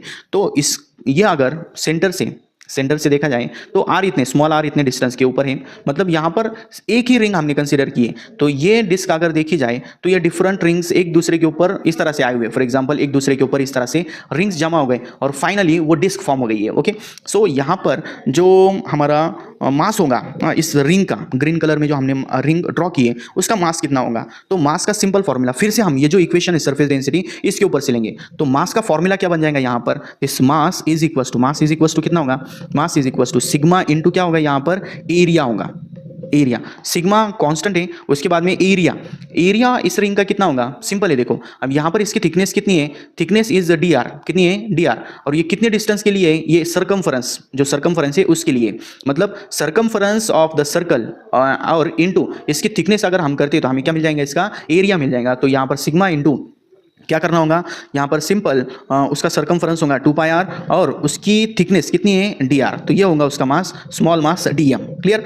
तो यहाँ से अगर हम इसके अंदर सिग्मा की वैल्यू पुट करते हैं, इसकी जरूरत नहीं है वो हम आगे देखेंगे। तो मैंने आप लोगों को क्या बताया है कि अगर हम टोटल कंसीडर करते हैं, total moment of inertia of disc अगर लेते हैं तो उसके लिए क्या करना होगा हमें, सिंपल देखो I is equal to equation क्या बन जाएंगी, I is equal to basic formula क्या है एम आर स्क्वायर, बट यहाँ पर मास डिस्ट्रीब्यूट अनइक्वल डिस्ट्रीब्यूशन है, सो यहाँ पर हम इसके अंदर इंटीग्रेशन लेंगे, मास कितना है इसका dm, उसकी रेडियस कितनी थी r स्क्वायर, मतलब कैसे देखो यहाँ पर छोटी से छोटी डिस्क यहाँ पर जो होंगी वो और बड़ी से बड़ी डिस्क यहाँ पर आने वाली है, सो यहाँ पर जो डिस्क होंगी उसकी रेडियस 0 है और यहाँ पर जो सरकमफेरेंस के ऊपर होंगी उसकी रेडियस r है, तो मतलब हमें इसके अंदर इंटीग्रेशन को कहाँ से कहाँ इंटीग्रेट करना है, 0 to r, ठीक है। इसके अंदर वैल्यूज पुट करेंगे तो integration from 0 to r as it is dm की वैल्यू कितनी है, sigma into 2 pi r into D R into already क्या है यहाँ पर r square, so r square into r क्या हो जाएगा, r क्यूब। और इसके अंदर हम सिग्मा की वैल्यू ले सकते हैं, सिग्मा की वैल्यू कितनी है, mass upon area that is pi r square into यहाँ पर और क्या रहेगा है 2 pi into r square into r कितना हो गया r क्यूब और into D R. Constant terms जो होंगे और सबसे पहले इसके अंदर मास तो कैंसिल, सॉरी पाई कैंसिल हो जाएगा, तो कांस्टेंट टर्म्स को अगर हम साइड में लेते हैं तो कांस्टेंट टर्म क्या है, इसके अंदर मास कांस्टेंट है, उसके बाद में मल्टीप्लाई का 2 कांस्टेंट है, उसके बाद में डिवाइड का r स्क्वायर भी कांस्टेंट है। इंटीग्रेशन किसका रह जाएगा, बस r cube into D r का from 0 to r। r cube का इंटीग्रेशन क्या होगा, r क्यूब का integration r raise to 4 upon 4, तो उसकी वैल्यू भी अगर पुट कर देते तो 2m upon r square as it is और मल्टीप्लाई बाय इसका इंटीग्रेशन क्या हो जाएगा r square upon 4, r raise to 4 upon 4। इसके बाद में 2 से हम अगर डिवाइड करेंगे तो 2 2 4, यहाँ पर एक स्क्वायर और 4 4 में से 2 चले गए, यहाँ पर r स्क्वायर रह जाएगा बस, ठीक है। तो moment of inertia of disc कितना आ जाएगा, I is equal to half 1/2 into M are square, ठीक है। सेंटर से अगर हम उसे घुमाते हैं तो मोमेंट ऑफ इनर्शिया ये आ जाएगा उसका, ओके। तो डिस्क और यहाँ पर रिंग के लिए मोमेंट ऑफ इनर्शिया की ये फॉर्मूलेज हम यूज़ कर सकते हैं। इसके बाद में अगर हम नेक्स्ट टॉपिक देखें तो इसके अंदर थ्योरम ऑफ पैरेलल और परपेंडिकुलर एक्सिस होते हैं, और उससे पहले भी रेडियस ऑफ गायरेशन होगा। उससे पहले क्या है, radius of gyration, radius of gyration. Radius of gyration के ऊपर बहुत सारे क्वेश्चंस होते हैं, मतलब कभी किसी एक्सिस के along radius of gyration directly find out करनी होती है, या कभी कभी उसका मीनिंग क्या है वो हमें एक्सप्लेन करना होता है। सो यहाँ पर रेडियस ऑफ गायरेशन मतलब क्या, टोटल मास हम एक पॉइंट के ऊपर दिखा सकते हैं सेंटर ऑफ मास के अलॉन्ग, मतलब क्या, इसके अंदर जो टोटल मास है, total mass of the object can be taken at the क्या बोलते हैं उसे, सेंटर ऑफ मास के अंदर हम ले सकते हैं। उसके बाद में अगर radius of gyration find out करनी है तो उसके लिए हम एक सिंपल फॉर्मूला ले सकते हैं, I is equal to M K square. मतलब अगर हम यहाँ पर किसी डिस्क के लिए हमने जो फॉर्मूला लिया था, डिस्क के लिए रेडियस ऑफ गायरेशन लेते हैं, के की वैल्यू तो कैसे करनी है, बस हमें एम के स्क्वायर को उसके मोमेंट ऑफ इनर्शिया क्या आया था, हाफ एम आर स्क्वायर से इक्वेट करना है, उसे इक्वल दिखाना है। तो एम सबसे पहले कैंसिल हो जाएगा, तो इसके ऊपर से के स्क्वायर इज इक्वल टू कितना आ गया, r स्क्वायर बाय 2, और अगर हम इसका स्क्वायर रूट लेते हैं तो क्या मिल जाएगा, k is equal to r by root 2। इस तरह से मोमेंट ऑफ इनर्शिया किसी भी ऑब्जेक्ट का हम फाइंड आउट कर सकते हैं। उसके लिए सबसे पहले हमें उसका मोमेंट ऑफ इनर्शिया पता होना चाहिए, उसको m के स्क्वायर से इक्वेट करेंगे, इक्वल दिखाएंगे, तो हमें उसका रेडियस ऑफ गायरेशन मिल जाएगा, ठीक है। So the radius of gyration can be defined as the distance between the axis of rotation and a point at which whole mass of the body is supposed to be concentrated. For example, यहाँ पर हमारे पास इस तरह से कोई body है, एक irregular shape body है, तो इस बॉडी का कोई सेंटर ऑफ मास होगा। फॉर एग्जांपल ये उसका सेंटर ऑफ मास हो गया, तो इसके अंदर एक्सिस ऑफ रोटेशन से, इस तरह से एक्सिस ऑफ रोटेशन जो होगा, फॉर एग्जांपल इस एक्सिस के अलॉन्ग अगर वो रोटेट कर रहा होगा तो उसका इफेक्टिव मास कहाँ पर है, इस सी पॉइंट के ऊपर। तो इस एक्सिस ऑफ रोटेशन से सी पॉइंट जहाँ पर होल मास उसका कॉन्सेंट्रेटेड है, तो इन दोनों के बीच का जो डिस्टेंस होगा दिस विल बी के, ये होगा उसका रेडियस ऑफ गायरेशन। मतलब क्या, इसकी डेफिनेशन अगर देखी जाए तो क्या होंगी, radius of gyration can be defined as the distance between, क्या होगा वो, the distance between the axis of rotation and a point at which whole mass of body is supposed to be concentrated, concentrated, ठीक है। इस तरह से हम उसे डिफाइन कर सकते हैं, मतलब यहाँ पर सेंटर ऑफ मास से एक्सिस ऑफ रोटेशन का डिस्टेंस, और उसे फाइंड आउट करने की ये मेथड हो गई, क्लियर। अब हम इसके नेक्स्ट पॉइंट की तरफ चलते हैं, जिसके अंदर हमें अब तक हमने, अगर फॉर एग्जांपल हमारे पास इस तरह से कोई रिंग है, तो रिंग का सेंटर के अलॉन्ग इस तरह से सेंटर से पास होने वाला एक्सिस ऑफ रोटेशन होगा, तो इसके along moment of inertia find out किया है। बट अगर वो टेंजेंट के अलॉन्ग होगा, इस तरह से tangent parallel to the axis, या डायमीटर के अलॉन्ग एक्सिस ऑफ रोटेशन होगा, तो उस केस के अंदर मोमेंट ऑफ इनर्शिया कैसे फाइंड आउट करना है, उसके लिए हम दो थ्योरम्स देख सकते हैं, एक है थ्योरम ऑफ पैरेलल एक्सिस और दूसरा है थ्योरम ऑफ परपेंडिकुलर एक्सिस। सो दोनों भी थ्योरम एग्जाम के लिए, बोर्ड एग्जाम के लिए इंपॉर्टेंट होते हैं, अच्छी तरह से समझ लो आप। हमारा नेक्स्ट टॉपिक होगा theorem of parallel axis, theorem of parallel axis. पहला थ्योरम देखेंगे हम। सबसे पहले इसके अंदर इसका स्टेटमेंट जो है, स्टेटमेंट दिखाने के लिए या उसे याद करने के लिए जो इक्वेशन होती है, उस इक्वेशन को डिराइव करेंगे और लास्ट में उसे स्टेट करेंगे। सो सबसे पहले हम इसकी डायग्राम की तरफ चलते हैं। Consider an irregular shaped object और rigid body having mass m, total mass of the object is m। Then the axis of rotation, मतलब जिस एक्सिस के अलॉन्ग हमें moment of inertia find out करना है, उसे हम MOP से दिखाएंगे। जो बुक के अंदर नोटेशंस यूज़ किए होंगे वही हम यूज़ करेंगे, MOP। ये हो गया हमारा moment of inertia, sorry this is any axis, मतलब इस एक्सिस के अलोंग हमें moment of inertia find out करना है और उसका मोमेंट ऑफ इनर्शिया हम I0 लेंगे। तो इसके लिए इस पैरेलल एक्सिस थ्योरम के लिए हमें एग्जैक्टली इसके पैरेलल में दूसरा एक एक्सिस ड्रॉ करना होगा, ठीक है, इस तरह से उसे हम ACB बोलेंगे। C will be the centre of mass of the object, ये जो बॉडी हमने कंसीडर की उसका सेंटर ऑफ मास। तो ACB क्या हो गया, this is axis of rotation passing through the centre of mass and having moment of inertia IC। Okay, अब डायग्राम के अंदर जो दो पैरेलल एक्सिस है दोनों के बीच में यहाँ पर हम डिस्टेंस h इतना दिखाएंगे। ये जो दो पैरेलल एक्सिस फॉर्म हो चुके हैं उन दोनों के बीच में डिस्टेंस h होगा। और इसे प्रूव करने के लिए पूरी बॉडी का मास तो हमें पता है, उसके अंदर हम क्या करेंगे, स्मॉल मास dm कंसीडर करेंगे जो D पॉइंट के ऊपर है। तो इस dm का मोमेंट ऑफ इनर्शिया सबसे पहले फाइंड आउट करेंगे और उसे पूरी बॉडी के लिए अप्लाई करेंगे। तो उसके लिए बाकी के जो डिस्टेंसेस है, मतलब कैसे जो dm मास है उसका सेंटर से जो centre sorry O any axis का जो पॉइंट है वहाँ से एक लाइन ड्रॉ करेंगे। उसके बाद में C सेंटर ऑफ मास से भी एक लाइन ड्रॉ करेंगे और D से एक परपेंडिकुलर ड्रॉ करेंगे, perpendicular on the extended line of OC की एक्सटेंडेड लाइन के ऊपर। और ये जो पॉइंट फॉर्म होने वाला है उसे N इस तरह इस सिंबल से दिखा लेंगे, ठीक है। तो यहाँ पर सबसे पहले हम क्या करेंगे, moment of inertia about centre of mass ले लेंगे, अबाउट सेंटर ऑफ मास के along moment of inertia simple है क्या, IC इज इक्वल टू, देखो अब मोमेंट ऑफ इनर्शिया का फॉर्मूला क्या है, मास इंटू डिस्टेंस स्क्वायर। तो यहाँ पर डिस्टेंस कितना है दोनों के बीच में, यहाँ पर डिस्टेंस कितना है, इस सॉरी सेंटर ऑफ मास से यहाँ तक का डिस्टेंस कितना है वो CD है। सो डिस्टेंस का स्क्वायर इंटू मास कितना है DM। तो एक छोटे से पार्ट के लिए अगर हम पूरा पोर्शन इस बॉडी का कंसीडर करते हैं तो यहाँ पर हमें इंटीग्रेशन लेना होगा। So integration of CD square आ गया और इंटू मास कितना है DM, ये होगा उसका total moment of inertia. Now moment of inertia about any axis और एनी एक्सिस इस केस के अंदर क्या है, O, कौन सा है O। तो O पॉइंट के ऊपर से या फिर उसे हम क्या किस तरह से दिखा सकते हैं, MOP, इस एक्सिस के अलॉन्ग मोमेंट ऑफ इनर्शिया हमें फाइंड आउट करना है। सो उसके लिए भी IO is equal to integration of distance कितना है, यहाँ O से लेकर D तक का distance that is OD square into DM। तो ये जो OD है इसके लिए हम पाइथागोरस थ्योरम ले सकते हैं। देखो इस तरह से एक राइट एंगल ट्रायंगल फॉर्म हो रहा है, तो ये उसकी हाइपोटेन्यूज हो गई। तो दो साइड्स कौन से, एक है ON और दूसरी है DN। सो इन दोनों का स्क्वायर ले सकते हैं हम। सो नेक्स्ट स्टेप के अंदर OD स्क्वायर की जगह क्या आ जाएगा, यहाँ पर सबसे पहले होगा ON स्क्वायर और प्लस क्या आ जाएगा यहाँ पर ON square plus DN square, इस तरह से ले सकते हैं हम, इंटू DM होगा। उसके बाद में ON अगर देखा जाएगा तो दो पार्ट से बना हुआ है, दो कौन कौन से पार्ट, एक है OC और दूसरा है CN। सो यहाँ पर क्या लेंगे हम, इंटीग्रेशन ऑफ पूरा ये टर्म के अंदर आ जाएगा, ON की जगह क्या है OC प्लस CN इसका स्क्वायर और plus DN square as it is और इंटू DM साइड में आ गया।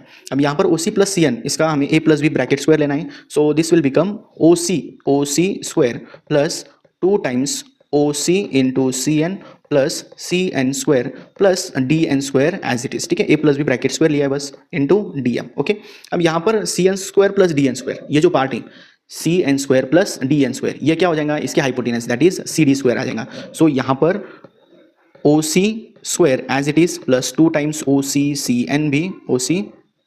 OC into CNB as it is और इसकी जगह क्या आ जाएगा CD स्क्वायर आ जाएगा और ब्रैकेट के बाहर DM। इसके बाद में हम इंटीग्रेशन सेपरेट करेंगे तो IO इज इक्वल टू क्या आ जाएगा, integration of OC square into DM plus दूसरा आ जाएगा integration of 2 times OC into CN plus into DM और लास्ट के अंदर plus integration of CD square DM। अब इसकी वैल्यू तो पता है हमें, इसकी वैल्यू कितनी है IC। तो यहाँ पर OC की वैल्यू कितनी है, अब देख सकते हैं यहाँ पर OC की वैल्यू कितनी है H। सो OC स्क्वायर यहाँ पर कांस्टेंट है तो उसकी जगह क्या आ जाएगा, यहाँ पर इसकी जगह पर क्या होगा, OC की जगह पर integration of H square into DM होगा प्लस इसके अंदर अब यहाँ पर जो नेक्स्ट टर्म है इसके अंदर क्या क्या है, सबसे पहले है OC और CN। OC की वैल्यू तो H है और CN क्या है, CN is the distance, perpendicular distance from the axis of rotation. अब देखो ये जो एक्सिस ऑफ रोटेशन है वो सेंटर ऑफ मास से पास हो रहा है तो यहाँ पर सिमेट्री का पॉइंट आ जाता है। ड्यू टू सिमेट्री ये जो CN इंटू DM अगर करते हैं मतलब कैसा, देखो एक मास यहाँ पर है, दूसरा मास एग्जैक्टली इसके अपोजिट में सेंटर ऑफ मास के अलावा, तो यहाँ का मोमेंट ऑफ इनर्शिया और यहाँ का मोमेंट ऑफ इनर्शिया दोनों भी एक दूसरे को बैलेंस कर रहे होंगे और यहाँ पर जो उनकी पोजीशन वेक्टर्स होंगे, इधर की पोजीशन वेक्टर और इधर की पोजीशन वेक्टर दोनों एक दूसरे को कैंसिल आउट कर देंगे। तो ये जो पूरी टर्म है सेकंड टर्म, इसकी वैल्यू हम 0 ले सकते हैं, मतलब डायरेक्टली इसकी वैल्यू कितनी पुट करेंगे यहाँ पर, ड्यू टू सिमेट्री इस तरह से बोल सकते हैं कितनी हो जाएंगी 0। और ये CD square plus CD square into DM की वैल्यू कितनी है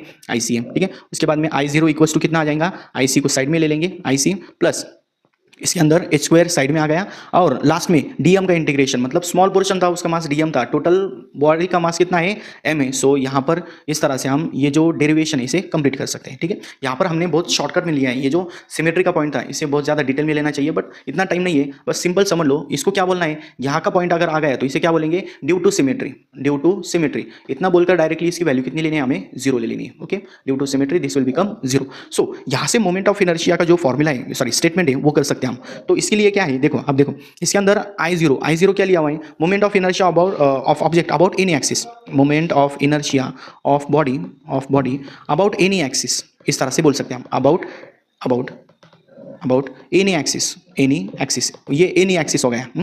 इज इक्वल टू और इज द सम ऑफ, इस तरह से बोलेंगे, इज द सम ऑफ। देखो राइट साइड में समेशन दिख रहा है, किस किस का समेशन, मतलब एडिशन, किस किस की, moment of inertia along the centre of mass, और यहाँ पर ये दोनों का प्रोडक्ट है, मतलब इसको किस तरह से बोल सकते हैं हम, is the sum of what, of its moment of inertia about the centre के along moment of inertia.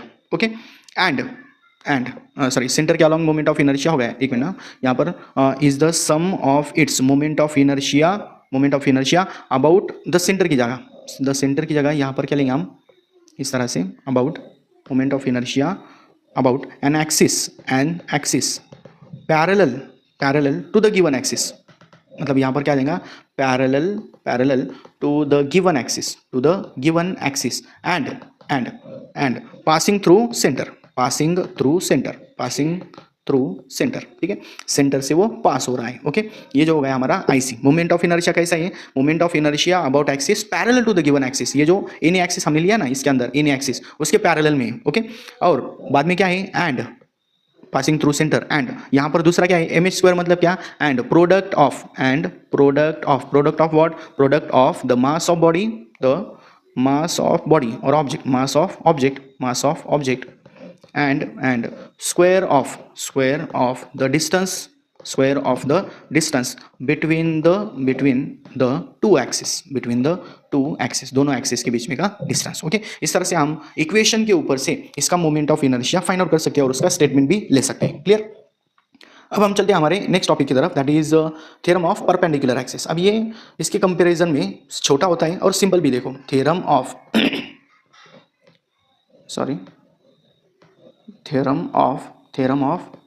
Perpendicular axis. अगर परपेंडिकुलर एक्सिस मतलब ये किसके लिए है, जो प्लेन बॉडीज होते हैं, फॉर एग्जांपल कोई पेज हो गया, कोई डिस्क है, या किसी भी प्लेन चीज़ का अगर मोमेंट ऑफ इनर्शिया किसी भी एक्सिस के अलोंग फाइंड आउट करना है तो उसके लिए हम परपेंडिकुलर एक्सिस का थ्योरम ले सकते हैं। ठीक है, सबसे पहले हम इसकी डायग्राम की तरफ चलते हैं। Consider an object of mass m, the total mass of the body is m and it is rotating along the z axis। अब उसे हम z axis के along रोटेट कर रहे हैं, मतलब जो पेज होगा या प्लेन होगा उसको परपेंडिकुलर। ओके, ये हो गया हमारा z axis, तो इसके along हम उसे रोटेट कर रहे हैं। तो इस रोटेशन की वजह से इसका मोमेंट ऑफ इनर्शिया कितना होगा वो हमें फाइंड आउट करना है। तो उसके लिए अगर इस बॉडी को सेम इसी तरह से दो एक्सिस, दो कौन से एक्सिस, इसको छोड़कर z को छोड़कर कौन से रह गए, एक होगा हमारा x एक्सिस, इस तरह से x एक्सिस होगा इधर, for example this is x axis and this is y axis, इस तरह से दूसरा एक्सिस लेंगे हम y। इन दोनों के अलोंग अगर हम उसे रोटेट करते हैं तो दोनों के along moment of inertia add करने के बाद में हमें z के अलोंग मोमेंट ऑफ इनर्शिया जो है वो मिल जाएंगे। मतलब कैसे, देखो सबसे पहले हम यहाँ पर डायग्राम कंप्लीट कर लेते हैं। Let O be the centre, ठीक है, और द ओरिजिन पॉइंट। देन यहाँ पर हम दो पॉइंट्स कंसिडर करेंगे, यहाँ पर होगा y एक्सिस के ऊपर n पॉइंट और x एक्सिस के ऊपर यहाँ पर m पॉइंट होगा। ओके, और दोनों के ऊपर से यहाँ पर एक कोई पॉइंट है, यहाँ पर एग्जैक्टली इसके पैरेलल में इस तरह से अगर मैं डायग्राम कंप्लीट करता हूँ तो उसके लिए सबसे पहले एग्जैक्टली इतना O से लेकर N का जो डिस्टेंस है वो, और O से लेकर M का जो डिस्टेंस है वो, इस तरह से दोनों को अगर मैं ज्वाइन कर लेता हूँ तो ये डिस्टेंस मिल जाएगा यहाँ से सेंटर से यहाँ तक का। ये जो पॉइंट होगा दिस विल बी P। अब ये जो NP है वो x एक्सिस के पैरेलल में, तो ये डिस्टेंस x हो गया, और जो ON के पैरेलल में वो MP है तो MP हो गया हमारा y, जो y एक्सिस के अलॉन्ग है। ठीक है, इस तरह से P पॉइंट के ऊपर अगर हम कोई मास कंसीडर करते हैं dm इतना मास, तो उसके अलॉन्ग मोमेंट ऑफ इनर्शिया जो होगा वो कितना होगा। देखो सबसे पहले इस बॉडी को हम x एक्सिस के अलॉन्ग अगर रोटेट करते हैं तो क्या आ जाएगा, moment of inertia along x axis के अलॉन्ग मोमेंट ऑफ इनर्शिया कितना होगा, वो Ix equals to so Ix axis के अलॉन्ग मोमेंट ऑफ इनर्शिया जब लेंगे हम तो उसके लिए यहाँ से यहाँ तक का डिस्टेंस चाहिए, वो क्या है mp स्क्वायर। ठीक है, कितना है वो, यहाँ पर हो जाएगा वो mp², और मास डिस्ट्रीब्यूशन है, टोटल फाइंड आउट करना है, इसलिए हम यहाँ क्या करेंगे, इस तरह से इंटीग्रेशन ले लेंगे। ओके, और mp की वैल्यू कितनी है y, so ix is equals to integration of y² into dm आ जाएगा। क्लियर। उसी तरह से ये हो गया हमारी इक्वेशन फर्स्ट। तो उसी तरह से y एक्सिस के अलॉन्ग जो होगा, सिमिलरली y एक्सिस के अलॉन्ग कितना होगा, iy is equals to integration of, यहाँ पर y के अलॉन्ग जो है उसके लिए y के अलॉन्ग अगर हम उसे घुमाते तो यहाँ पर n और p दोनों के बीच में डिस्टेंस कितना है, x है, तो उसकी जगह क्या आ जाएगा, x² इंटू dm आ जाएगा। Okay, this is equation second. Now अगर z एक्सिस के अलॉन्ग अगर हम उसे रोटेट करते हैं, नाउ along z एक्सिस के अलॉन्ग अगर हम उसे रोटेट करते हैं तो iz इक्वल्स टू कितना होगा, iz moment of inertia along z axis. तो इसके लिए इंटीग्रेशन z एक्सिस से p पॉइंट का जो डिस्टेंस है z से p का, ये होगा हमारा OP, कितना है वो OP। सो यहाँ पर क्या आ जाएगा, OP² इंटू dm। अब OP² पाइथागोरस थ्योरम अगर हम यूज करते हैं तो उसकी जगह पर यहाँ पर क्या ले सकते हैं हम, OP² इज इक्वल टू क्या होगा यहाँ पर, NP² प्लस क्या आ जाएगा, ON² और इंटू क्या आ जाएगा dm। और ON और MP दोनों की वैल्यू कैसी है, इक्वल है, दैट इज ये डिस्टेंस अगर y है, यहाँ का डिस्टेंस अगर y है तो ये डिस्टेंस भी कितना होगा, y होगा। ठीक है, मतलब यहाँ पर क्या आ जाएगा, NP की वैल्यू तो पता है कितनी है, x² प्लस ON की जगह पर क्या आ जाएगा, y² और इंटू क्या आ गया, dm।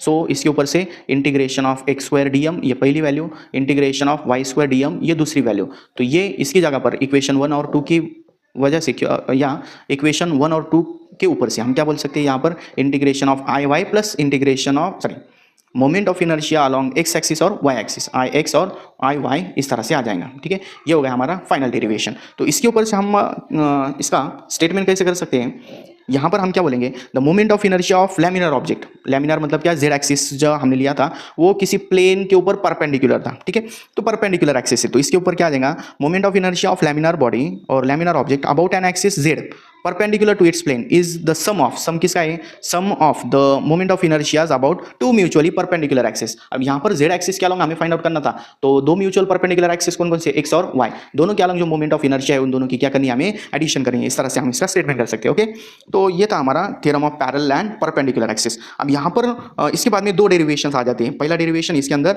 Moment of angular momentum का, तो ये जो डेरिवेशंस इन्हें हम थोड़ा सा फास्ट में कवर करने की कोशिश करेंगे क्योंकि सिंपल है, काइनेटिक एनर्जी का जो डेरिवेशन था उसी तरह के। सो यहाँ पर सबसे पहले हम लेंगे एंगुलर मोमेंटम, ठीक है।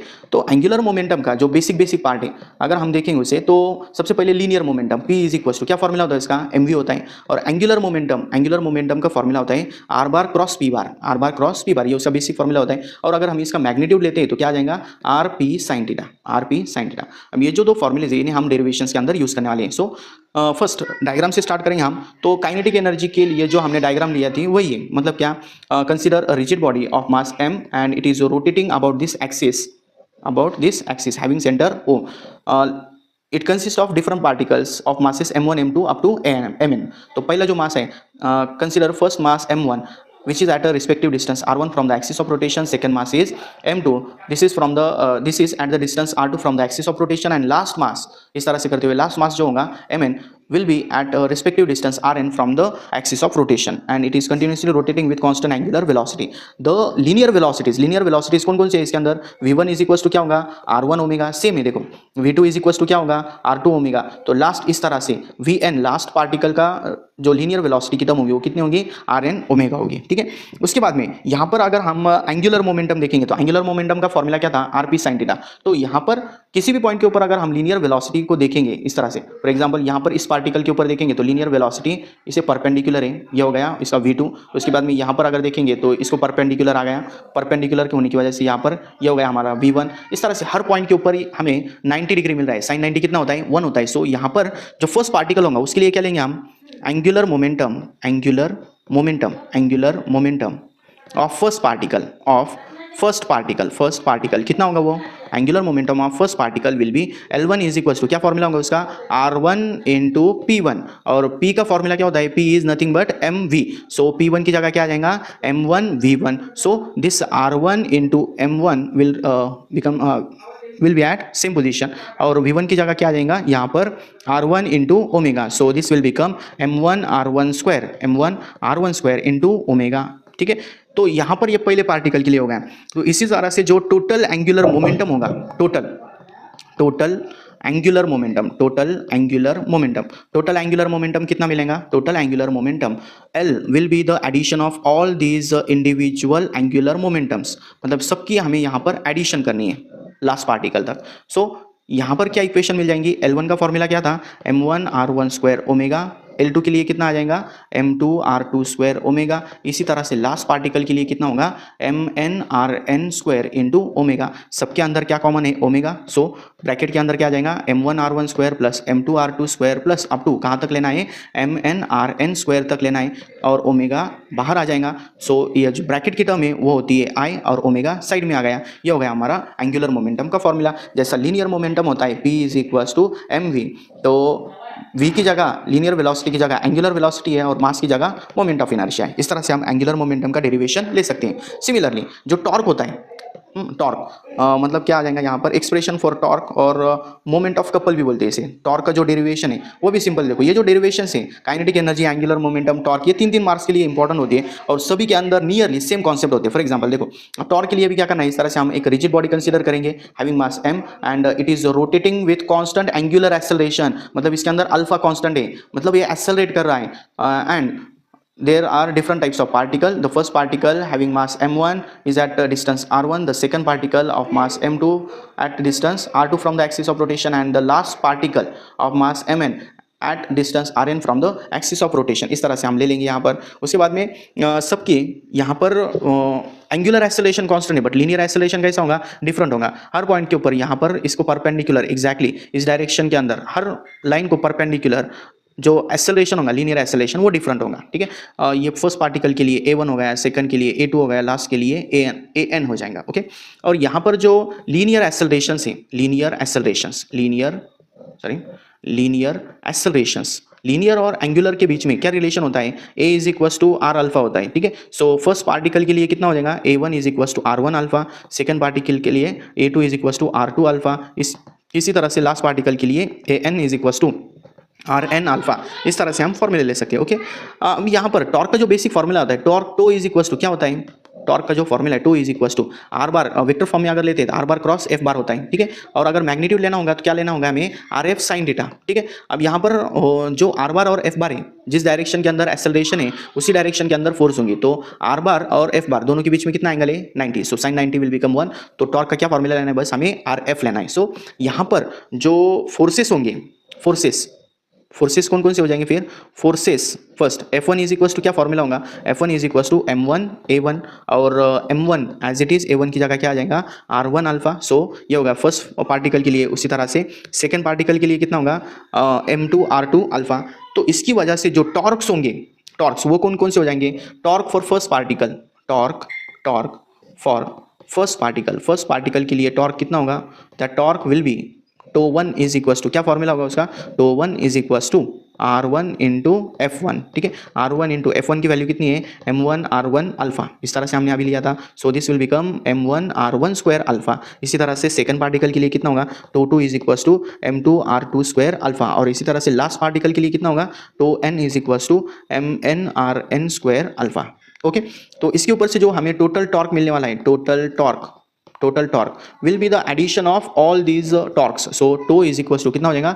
To 1 plus tau 2 plus up to last value कितनी है इसकी? टो n है। तो यहाँ पर सबकी एडिशन अगर करेंगे तो क्या मिलेगा? M1 R1 square alpha plus M2 R2 square alpha plus up to कहाँ तक आना है हमें? MN RN स्क्वायर अल्फा तक। ठीक है, तो दोनों सब हर इक्वेशन के अंदर अल्फा कॉमन है और M1 R1 square M2 R2 square ये कॉमन हो गया, तो इसकी जगह क्या आ जाएगा? I और इंटू क्या हो जाएगा? Alpha. So this will be the formula for torque का ये हम फॉर्मूला ले सकते हैं। सबके अंदर सेम है, इसलिए मैंने यहाँ पर थोड़ा सा फास्ट लिया है, अदरवाइज यहाँ पर कुछ ज़्यादा मुश्किल काम नहीं है। ओके, इसके बाद चलते हैं हमारे नेक्स्ट टॉपिक की तरफ जो होगा conservation of angular momentum. Again important point है। ठीक है, कंजर्वेशन ऑफ एंगुलर मोमेंटम, मतलब एंगुलर मोमेंटम कांस्टेंट कब होने वाला है? कांस्टेंट कब होगा? तो इसके लिए एक्सटर्नल टॉर्क अगर जीरो होगा तो एंगुलर मोमेंटम कंजर्व होगा। सबसे पहले हम इसे प्रूव करेंगे और लास्ट में उसका स्टेटमेंट देखेंगे। सो सिंपल देखो, यहाँ पर हमें जो एंगुलर मोमेंटम है उसका बेसिक फॉर्मूला देखा था। कौन सा? एंगुलर मोमेंटम का एंगुलर मोमेंटम का। एंगुलर मोमेंटम का क्या फॉर्मूला था, L bar is equal to R bar cross P bar, R bar cross P bar, ये उसका फॉर्मूला था।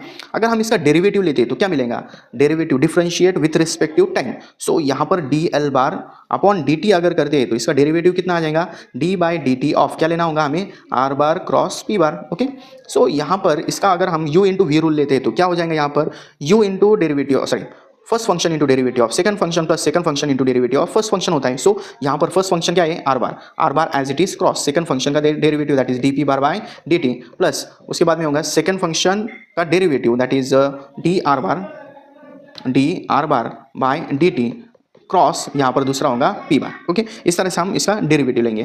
उसके बाद में हमें पता होता है क्या क्या पता है इसके अंदर। देखो सबसे पहले यहाँ पर p की वैल्यू कितनी होती है, p is equal to m v होता है, और उसके बाद में यहाँ पर d r by D t मतलब क्या, वेलोसिटी। ओके, क्या होती है वो, velocity that is the rate of change of displacement, d r bar by D T will be v bar. Okay, so इसके ऊपर से अगर हम वैल्यूज पुट करते हैं तो D L bar upon D T क्या आ जाएगा, फिर this will be equal to R bar cross D by D T, P bar की जगह क्या आ गया, एम वी बार। ओके, और प्लस आगे क्या आ जाएगा, V bar cross P bar की जगह फिर से क्या आ जाएगा, M into V bar. Okay, इस तरह से अगर हम देखेंगे तो यहाँ क्या मिल जाएगा हमें, इसके बाद में यहाँ पर हो जाएगा आर बार क्रॉस। अब देखो ये जो पी बार था, ये जो हमने सेकंड ब्रैकेट यहाँ का ब्रैकेट देखा था, इसकी वैल्यू भी पुट करने की जरूरत नहीं है। डीपी बाई डी टी क्या होता है, फोर्स होता है। D p by D t the rate of change of linear momentum is nothing but the force. So r bar cross F bar आ जाएगा, प्लस अब यहाँ पर एम कॉमन निकल गया तो एम कॉमन निकलने के बाद में वी बार क्रॉस वी बार आ जाएगा। सिमिलर वेक्टर का क्रॉस प्रोडक्ट जीरो होता है, मतलब ये आगे की टर्म कितनी हो जाएंगी, zero. So this D L bar by D T will be equal to R bar cross F bar, और ये R bar cross F bar equal to कितना होता है, टू बार होता है। सो यहाँ पर D L bar by D T equals to tau आया है। ओके, तो यहां पर अगर हम टो की वैल्यू जीरो लेते हैं, टो की value if tau is equals to zero, tau की वैल्यू कितनी है, जीरो, तो D L by D T क्या आ जाएगा, जीरो हो जाएगा। ओके, और किसी टर्म का डेरिवेटिव जीरो कब आता है, जब वो कांस्टेंट होगा। So L is equals to क्या होगा यहाँ पर, कांस्टेंट, कब, जहां पर टॉर्क कितना होगा, जीरो। सो यहाँ पर हम principle of conservation of angular momentum क्या बोल सकते हैं, angular momentum is conserved. Statement आ जाएगा यहाँ पर, एंगुलर मोमेंटम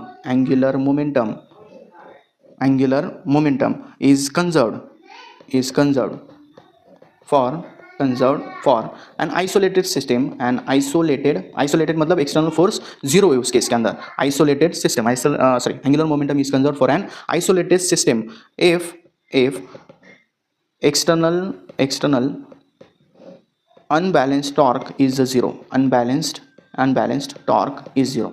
अनबैलेंस्ड टॉर्क अगर जीरो होगा तो उस केस के अंदर एंगुलर मोमेंटम क्या होगा, यहाँ पर कांस्टेंट होगा। ठीक है, क्योंकि टो की वैल्यू जीरो होगी तभी हमें एल इक्वल्स टू क्या मिलेगा, कांस्टेंट मिलेगा। क्लियर। अब इसके दो एप्लीकेशन से देखो, एप्लीकेशन सिंपल है। इसके अंदर पहला है बैलेट डांसर और दूसरा है डाइविंग इन अ स्विमिंग पूल। दोनों के अंदर देखो सेम कॉन्सेप्ट यूज होने वाला है। यहाँ पर एंगुलर मोमेंटम कैसा है, कंजर्व्ड है। कंजर्वेशन को दिखाने के लिए हम I1 omega 1 is equals to I2 omega 2 इस तरह से ले सकते हैं। एल का फॉर्मूला क्या होता है, L equals to I omega होता है। सो यहाँ पर अगर देखा जाएगा तो अगर हम I1 बाय I2 करते हैं तो ये किसके इक्वल होगा, यहाँ पर ओमेगा 2 बाय ओमेगा 1 के। ओमेगा का फॉर्मूला होता है 2 पाई n, यहाँ पर भी 2 पाई n, 2 पाई कॉन्स्टेंट है, यहाँ पर बस n2 अपॉन n1 होगा। सो यहाँ पर हम क्या बोल सकते हैं, इसके अंदर जो मोमेंट ऑफ इनर्शिया है it is inversely proportional to the frequency. अगर हम मोमेंट ऑफ इनर्शिया डिक्रीज करते हैं तो मोमेंट ऑफ इनर्शिया डिक्रीज करती है तो फ्रीक्वेंसी यहाँ पर इंक्रीज होंगी। फॉर एग्जांपल यहाँ पर जो एग्जांपल्स है उसके अंदर, एप्लीकेशन है उसके अंदर पहला है बैलेट डांसर। अब बैलेट डांसर के केस के अंदर क्या होगा कि अगर वो रोटेट कर रहा होगा इस तरह से, रोटेट करते वक्त अगर उसके जो हाथ हैं वो उससे दूर होंगे तो दूर होने के बाद में यहाँ पर मोमेंट ऑफ इनर्शिया उसका ज़्यादा होगा तो फ्रीक्वेंसी कैसी होगी, जो घूमने का स्पीड है वो कम होगा। और अगर उसके जो दोनों हाथ हैं उन दोनों को वो एक दूसरे के करीब ला डालता है इस तरह से, तो करीब लाने के बाद में मोमेंट ऑफ इनर्शिया यहाँ पर डिक्रीज होगा तो वो फास्ट में मूव कर पाएगा, ज़्यादा उसके रोटेशन वो परफॉर्म कर पाएगा, फ्रीक्वेंसी ज़्यादा हो जाएंगी। ठीक है, इस तरह से यहाँ पर जो एंगुलर मोमेंटम का कंजर्वेशन है वो यूज़ होगा। और दूसरा है इसके अंदर diving in swimming pool. Swimming pool में अगर कोई बंदा छलांग लगा रहा होगा तो उस केस के अंदर डाइवर भी क्या करता है, जब उसको जंप करना होता है तो वो उसके दोनों हाथों को इस तरह से स्ट्रेच कर लेता है और फिर जंप करता है, तो जिसकी वजह से यहाँ पर उसका मोमेंट ऑफ इनर्शिया मैक्सिमम होगा। और जब वो हवा में होता है तो वो अपनी बॉडी को इस तरह से स्क्वीज कर लेता है, तो स्क्वीज करने के बाद में उसका मोमेंट ऑफ इनर्शिया डिक्रीज हो जाता है, जिसकी वजह से उसकी फ्रिक्वेंसी इंक्रीज हो जाएंगी और उसका जो शो ऑफ है वो शो ऑफ ज़्यादा कर पाएगा और उसके इसके अंदर जो उसके रोटेशन है वो ज़्यादा कर पाएंगा वो। ठीक है, उसके बाद में हम चलते हैं हमारे लास्ट टॉपिक की तरफ। लेक्चर बहुत ज़्यादा लंबा हो गया है और मैं भी यहाँ पर थक चुका हुआ। अब हमारे लास्ट टॉपिक की तरफ चलते हैं बस, that is rolling motion. Rolling motion, ठीक है।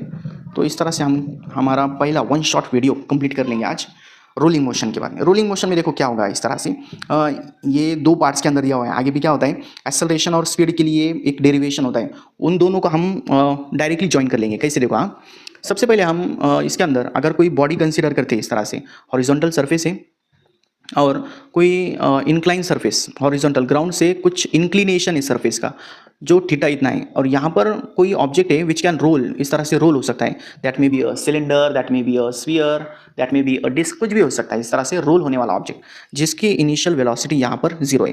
तो यहाँ नीचे आते वक्त उसकी फाइनल वेलोसिटी कितनी होगी, उसका एक्सेलरेशन कितना होगा रोलिंग मोशन के अंदर, वो हमें फाइंड आउट करना है। सो यहाँ पर जब वो पहुँच जाएगा तो वो कितना डिस्टेंस कवर करने वाला है, सबसे पहले उसे देखेंगे हम। तो ये जो ऑब्जेक्ट है इसका सेंटर दो इनिशियल और फाइनल केस के अंदर, ये जो उसके अंदर डिस्प्लेसमेंट हो रहा है एस, वो कितना होगा। तो उसके लिए सबसे पहले हम यहाँ पर उसकी हाइट कंसीडर करेंगे। ये जो हाइट है उसकी हाइट एच इतनी है, ठीक है, कितनी है एच। और डायग्राम के ऊपर से अगर हम साइन थीटा ले रहे हैं, साइन ही क्यों लेना है, क्योंकि यहाँ पर जो थीटा एंगल है थीटा के अपोजिट में और हाइपोटेनियस की वैल्यू हमें पता है। सो साइन थीटा लेंगे। साइन थीटा क्या होता है, अपोजिट अपॉन हाइपोटेनियस, ठीक है। तो ये इक्वेशन हम आगे यूज करने वाले हैं। सबसे पहले हम एनर्जी देख लेते हैं इसकी, ठीक है। Energy energy energy of rolling object. Rolling object, जो ऑब्जेक्ट रोल कर रहा है उसके अंदर दो एनर्जीज होंगे। कौन कौन से, सबसे पहले देखो, अगर कोई स्फीयर होगा तो स्फीयर के अंदर, स्फीयर नहीं है, स्फीयर के अंदर जो उसका सेंटर पर पार्टिकल होगा वो ट्रांसलेट कर रहा है, बस उसके अंदर कौन सा है, ट्रांसलेशनल मोशन। और बाकी जो पार्टिकल्स है वो सभी पार्टिकल्स सर्कुलर मोशन परफॉर्म कर रहे हैं, ठीक है। मतलब दो यहाँ पर मोशन होंगे, एक होगा उसके अंदर ट्रांसलेशनल मोशन और दूसरा होगा रोटेशनल मोशन। सो यहाँ पर जो उसकी टोटल एनर्जी होंगी, the total energy will be the summation of, किस किस की समेशन लेनी है, translational kinetic energy, translational kinetic energy, और दूसरी होंगी इसके अंदर रोटेशनल काइनेटिक एनर्जी। इन दोनों की एडिशन है रोटेशनल काइनेटिक एनर्जी, ठीक है। So this E is equal to, translational kinetic energy का फॉर्मूला होता है half mv² as it is, और रोटेशनल का फॉर्मूला होता है हाफ आई ओमेगा स्क्वायर, ये हम डिराइव कर चुके हैं, ओके। सो यहाँ पर half mv² as it is ले लेंगे, प्लस हाफ आई की जगह पर यहाँ पर कोई भी ऑब्जेक्ट हो सकता है तो उसकी जगह पर हम रेडियस ऑफ गायरेशन लेंगे m², और into omega, v is equal to R omega होता है, v is equal to R omega. तो ओमेगा इक्वल टू क्या, v upon R. So v upon R, इसका क्या करना है, हमें स्क्वायर करना है। सो दोनों के अंदर क्या कॉमन दिखाई दे रहा है, दोनों के अंदर यहाँ पर हाफ mv² कॉमन है। ब्रैकेट के अंदर पहले टर्म तो निकल गई, दूसरे के अंदर क्या रह जाएगा, बस k² है और नीचे की तरफ r² है। So this will be the total energy during the rolling motion, ठीक है। तो यहाँ पर हमें फाइनल वेलोसिटी फाइंड आउट करनी है, तो उसके लिए हम क्या करेंगे, यहाँ पर सिंपल कंजर्वेशन ऑफ एनर्जी लेंगे। कंजर्वेशन ऑफ एनर्जी, एनर्जी का कंजर्वेशन। तो एनर्जी के लिए सबसे पहले देखो, जब पार्टिकल इस पोजीशन पर होगा तो कौन सी एनर्जी है, पोटेंशियल एनर्जी, और नीचे आने के बाद में क्या है, काइनेटिक एनर्जी। सो यहाँ पर क्या हो रहा है, यहाँ पर इसके अंदर जो काइनेटिक एनर्जी है, that is kinetic energy is converted into potential, उल्टा हो गया, यहाँ पर उल्टा बता दिया, पोटेंशियल एनर्जी हाइट के ऊपर is converted into the kinetic energy. Potential energy का फॉर्मूला mgh, और काइनेटिक एनर्जी का फॉर्मूला रोलिंग के अंदर क्या आया है, half mv² into 1 + k² upon r², ये आ जाएगा। तो यहाँ पर सबसे पहले m तो कैंसिल हो जाएगा, हमें यहाँ पर v फाइंड आउट करना है, फाइनल वेलोसिटी। सो इसको लेफ्ट साइड के अंदर जो पार्ट है gh एज इट इज रखेंगे, v² इधर था, तो इसके अंदर 2 जो डिवाइड में था इधर आने के बाद में मल्टीप्लाई, और जो ये टर्म थी मल्टीप्लाई को तो इधर आने के बाद में क्या हो जाएंगी, डिवाइड हो जाएंगे, 1 + k² अपॉन r²। तो अगर हम स्क्वायर रूट लेते हैं तो v इज इक्वल टू कितना आ जाएगा, v is equal to root of 2gh upon 1 + k² upon r² हो जाएगा, ठीक है। This will be the final velocity of the object after reaching at the bottom. Then इसके बाद में हम चलते हैं हमारे एक्सेलरेशन के पार्ट की तरफ। तो एक्सेलरेशन के लिए बस क्या करना है, यहाँ पर हमें थर्ड काइनेमेटिकल इक्वेशन लेनी है, third kinematical equation third kinematical equation क्या है, that is v² - u² equals to 2as, okay. तो यहाँ पर v² की वैल्यू तो हमें पता है, ठीक है। v² की वैल्यू क्या, 2gh upon 1 + k² upon r², अभी देखा था हमने, इनिशियल कितना था 0, 2a हमें फाइंड आउट करना है, और डिस्प्लेसमेंट कितना होगा, यहाँ पर ये इक्वेशन शुरू जहाँ से किया था वही, दैट इज यहाँ पर s इज इक्वल टू कितना होगा, h अपॉन साइन थीटा। सो इसकी जगह पर क्या आ जाएगा, h अपॉन साइन थीटा। सो यहाँ पर सबसे पहले दोनों साइड का h क्या हो जाएगा, कैंसिल। तो इसकी जगह पर यहाँ पर जो एक्सेलरेशन का फॉर्मूला है वो कितना रह जाएगा, a is equal to 2/sin θ था, इधर आने के बाद में वो मल्टीप्लाई होगा, 2 भी यहाँ पर क्या है कैंसिल हो चुका है, सो ऊपर क्या रहेगा बस g इंटू क्या आ गया sin θ, और नीचे यहाँ पर क्या रह जाएगा 1 + k² this will be the formula for acceleration. जब वो नीचे आ जाएगा तब उसका एक्सेलरेशन होगा।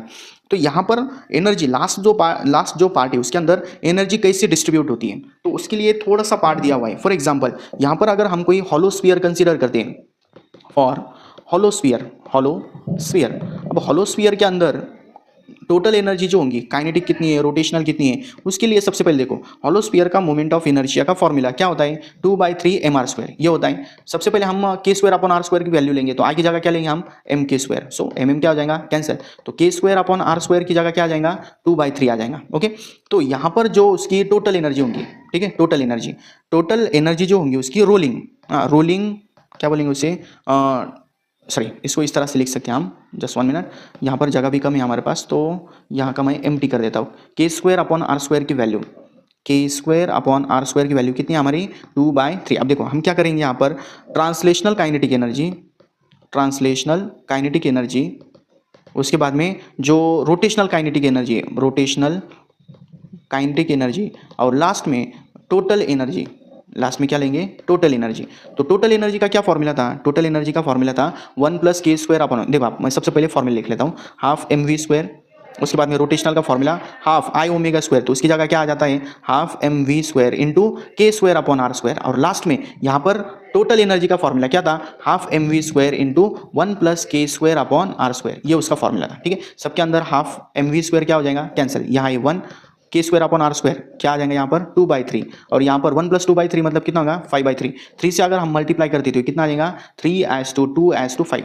मतलब अगर टोटल एनर्जी यहाँ पर 100% होंगी, 100, आप देखो 100 को 5 पार्ट्स में डिवाइड करना है, तो एक पार्ट की वैल्यू कितनी हो गई 20%, तो 20 × 3 60% कौन सी एनर्जी है ट्रांसलेशनल, उसके बाद में 40% कौन सी एनर्जी है रोटेशनल, और दोनों की एडिशन करने के बाद में हमें टोटल कितना मिलेगा यहाँ पर 100%। ठीक है, इस तरह से देखो किसी भी रेडियस ऑफ गायरेशन के ऊपर से एनर्जी डिस्ट्रीब्यूशन कैसा हुआ है उसे फाइंड आउट करने की ये मेथड होती है। ओके, ये था हमारा लास्ट टॉपिक। इसके अंदर और भी बहुत सारे टर्म्स होते हैं, moment of inertia different objects के लिए क्या क्या होंगे, न्यूमेरिकल सॉल्विंग का पार्ट होता है, उसे हम डिटेल में किसी और लेक्चर में कवर करेंगे।